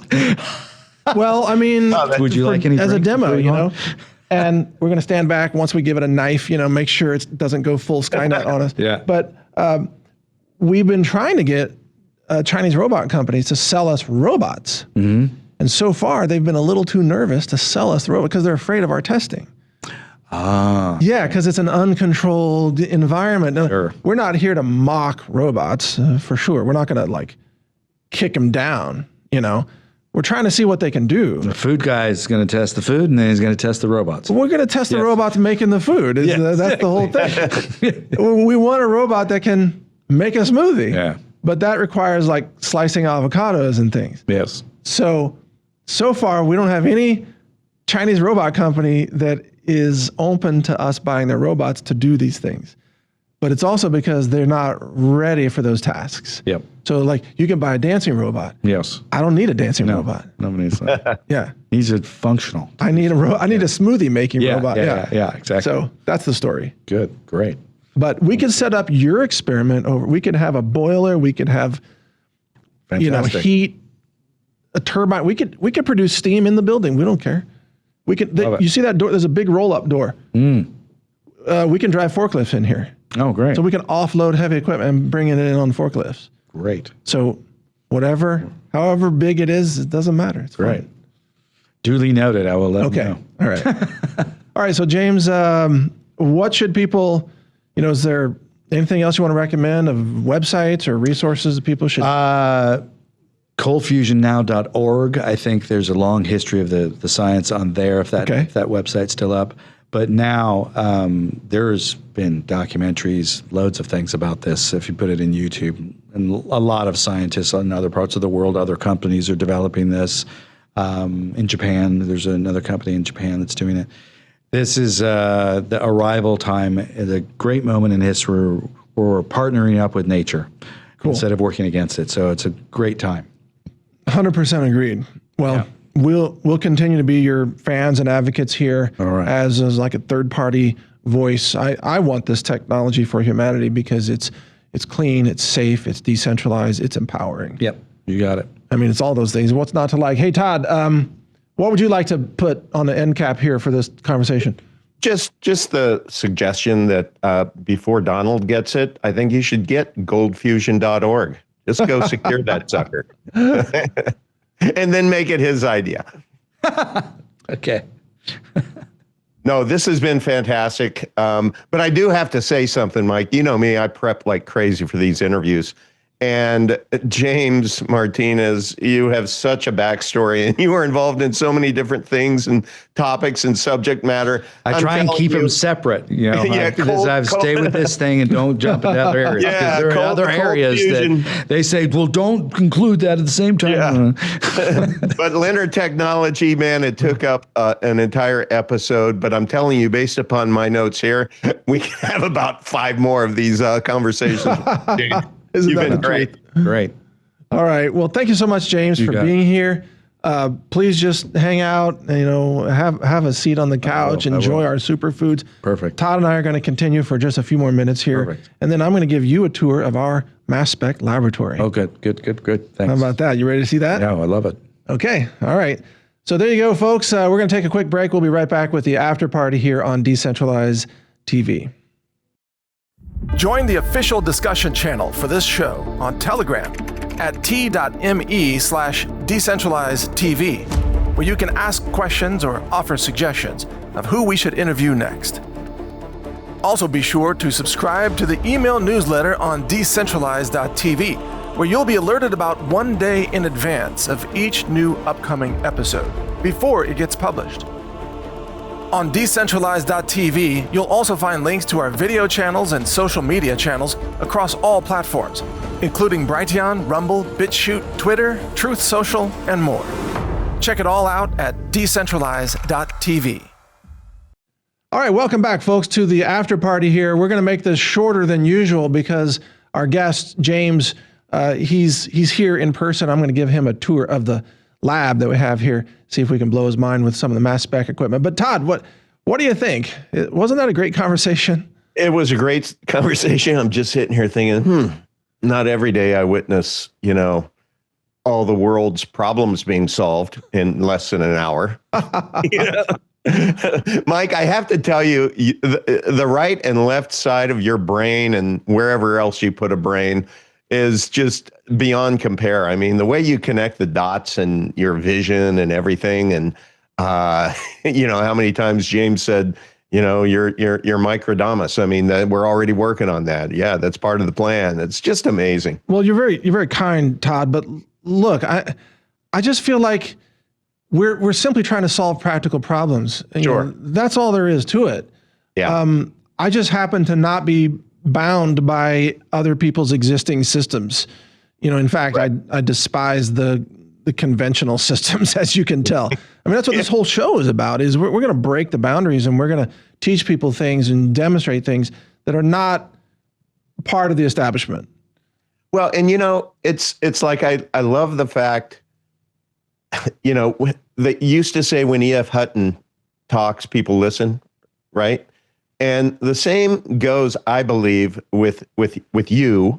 And I'm not trying to, go overboard on this, Mike, but I just want to let you know, today I got a delivery from Amazon of Pennzoil, 18 quarts. Oh, you got your motor oil. Yeah. Yes. And I got my 3 filters and everything. So now I am set up, Mike, for the next 3 oil changes because you see the future. And you know what? I have been sounding the alarm with the rest of my family to do the same. And it's what you and this show is all about. It's like we're trying to give people a peek into the future and allow them to be able to be a different kind of prepper than most people are used to, right? Yeah. This is just really prepping for abundance, not out of fear. I like that term, prepping for abundance. Yes. Yeah. Yes. And so I just hope people continue to listen. I think, based upon all of the consultations that I do on a weekly basis, I hear it on the front line about how this show is impacting people's lives for the better. And today just really, really stirred my soul because this is what it's all about. And I love the fact that I now am a little smarter on LENR technology and gold fusion. Isn't it cool to be one of the hosts on this show? Because we get to talk to some of the most interesting people in the world. We actually get advanced notice of these amazing emerging technologies. I mean, that alone is such a wonderful reason to be doing this show. And then we get to share it with everybody. Yeah. Yeah. And because I am not Mike Adams, I can't do this all off the top of my head. I actually have to do a lot of research prior, but I enjoy the heck out of that because I'm doing my research to prepare for the questions. I'm learning about these amazing people, and that's why I was saying that James has so many buckets that we could explore, whether it's, intelligence operations, MK Ultra. It's just, man, what a gift our guests are, Mike. Yes, absolutely. And I want to be clear here too. See, I did a podcast on how to bypass the Strait of Hormuz personally. Mm-hmm. We don't have to wait for Trump to solve a problem or for the UN to solve a problem or whoever. You know how you bypass the Strait of Hormuz right now? You buy a solar system and you build an off-grid system with breakthrough battery technology. Right. And again, I just covered this brand new sodium ion tech that's going to be available maybe late this year. Okay. And then as the technology becomes available, talk about LENR, we don't know the timeline. Even today, James can't tell us a timeline of when these units are going to come out. I had hoped they would come out 3 years ago, but, they didn't. Yep. But we'll be ready when they do. That's right. So we'll just swap out the solar panels, not even swap them out, or just maybe add power. in. Yeah. Add in the LENR, Yeah. Just have more energy. Yep. And we have to be prepared for abundance to arrive. And maybe that more energy translates into that walk around card that you're going to have to be able to ultimately pay for, groceries. Yeah. Yeah. And think about the fact that, if you buy an EV, you drive an EV, yep. And then you come home, you just plug it in at home. Right. It charges slowly, but it charges continuously. It charges all night. That's right. That's right. So if you're generating energy from a LENR device in whatever configuration that is, then you're fueling up for free, and you never have to go visit a gas station. Yeah, and I love the fact I can envision it in my garage because I know right where my water heater is. If it's just going to replace that, guess what? That's pretty conveniently by my car. If I had an EV, that would be just plug and play. And unlike solar, and I'm not down on solar. I mean, I'm an advocate of solar, but obviously solar only works when the sun is shining. Exactly. LENR works 24/7. 24/7. As long as the laws of physics are functioning, LENR is working. So that means on rainy days, that means in the winter, that means, nighttime, etc. All these other energy sources, yeah, they're great, but the wind turbines only work when the wind's blowing. Right. And they freeze up if it gets too cold. Solar panels can get destroyed by hail. hydropower, needs rainfall to fill the dams to have the hydropower. Yep. On and on and on, right? Nuclear power, you have to deal with dangerous uranium rods and, the handling and then the burial of the byproduct. Every form of energy has a downside except LENR. There's no downside. Except goldfusion.org. That's not really a site anymore. Oh, you're funny. Just trying to be funny. So, but anyway, even if it takes 10 years for this to come out, Yeah. in the meantime, you don't have to wait for permission. You don't have to wait to experience some abundance in your own life. You can start right now with a solar system. It can Yep. be small, just something that, charge power tools with it or something. Just start small. Just Absolutely. prove that you can do it. Absolutely. It's not even very expensive at that scale. And No, then you you're can right. scale it up. You're right. Nope. It's a great time to be alive, Mike. That's all Yeah. I can say. Yeah, it is. And also, finally, one more comment. We don't have to be trapped in a world of depending on governments to solve our problems, because they won't. They will No. not solve our problem. If your entire focus is, well, I'm going to vote for this guy next time around, he's going to solve our no, he's not. They never do. That's not going to happen. But lock her up. Right. Right. You Just- need to it's focus all- on what you can do outside that system. That's right. To improve your life right now. Yep. End of story. End of story. And along those lines, Yes, sir. I can think of something that you have that you should probably mention that can help people, keep more of what they earn. So there's a couple of plugs here, folks, and we're going to Yeah. wrap up the show. But Todd, go ahead with yours. You're effectively one of the sponsors of the show with Yes. your service. So go ahead and explain it. Yes. I invite people to go to my575e.com and learn about a strategy, an entity that will lawfully allow you to keep way more of what you earn, protect your assets, decrease your personal liability. And the people who might want to consider this are, if you are an American tax-paying citizen, if you're a green card holder, that's cool too. If you're a W-2 earner, 1099 earner, if you operate an LLC, if you own property, if you trade in crypto, if you stack gold and silver and would like to protect your capital gains, you really want to learn about the Unincorporated Nonprofit Association that we offer. If you have children, and you'd like to leave them with way more without death, taxes, and just all of that goes with it, I just invite you to go to the website, click Let's Go on the landing page, in your name and email address, and that'll give you access to the next level, which is just a 90-minute interview of the subject matter expert in the country, Dennis Gray. I interview him, and then there is a wonderful PDF that talks about the 32 positive attributes of operating this lawful entity. Mike, Todd, yes, go ahead. There's something else.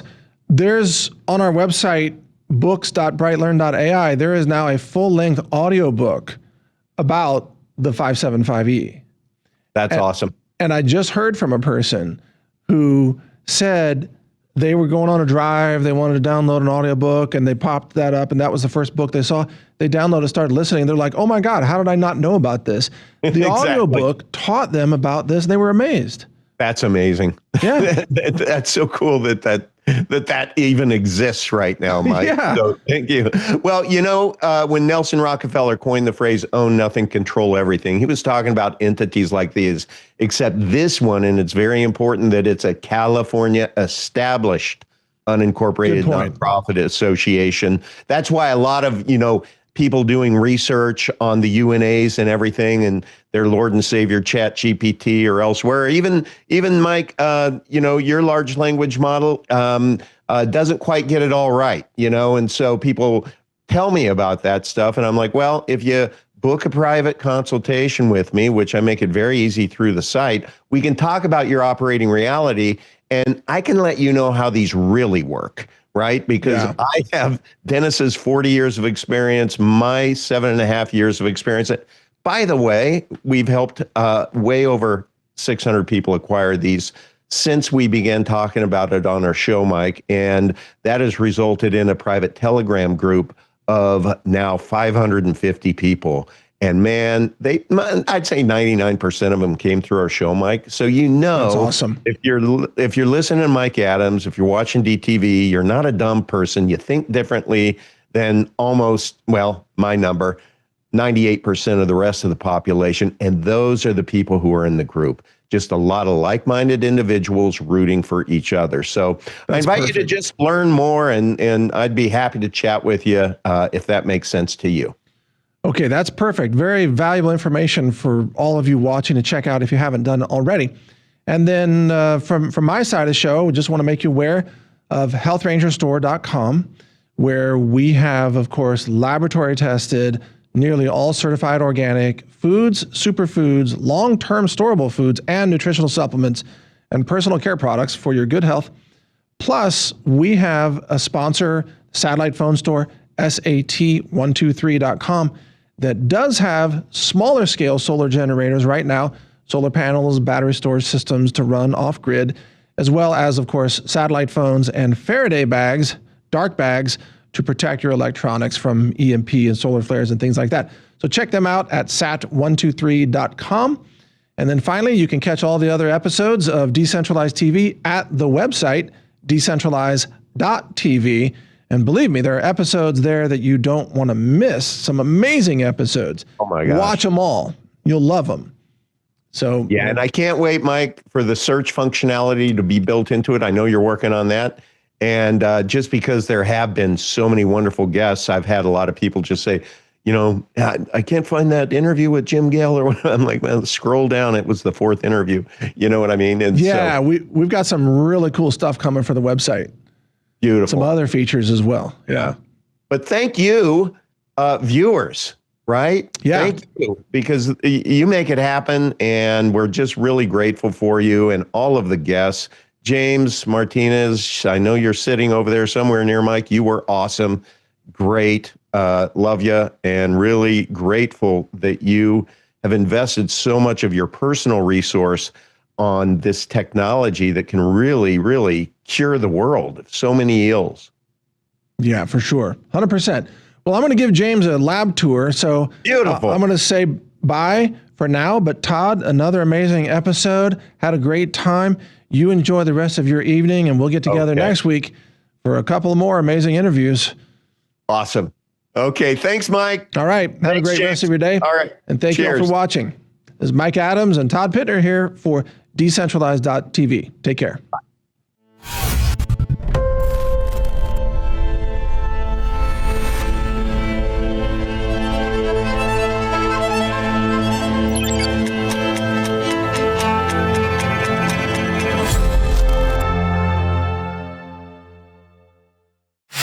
Stock up on the long-term storable Ranger Bucket Set. 536 servings of clean organic superfoods for your survival pantry. Certified organic and lab tested for purity. Order now at healthrangerstore.com.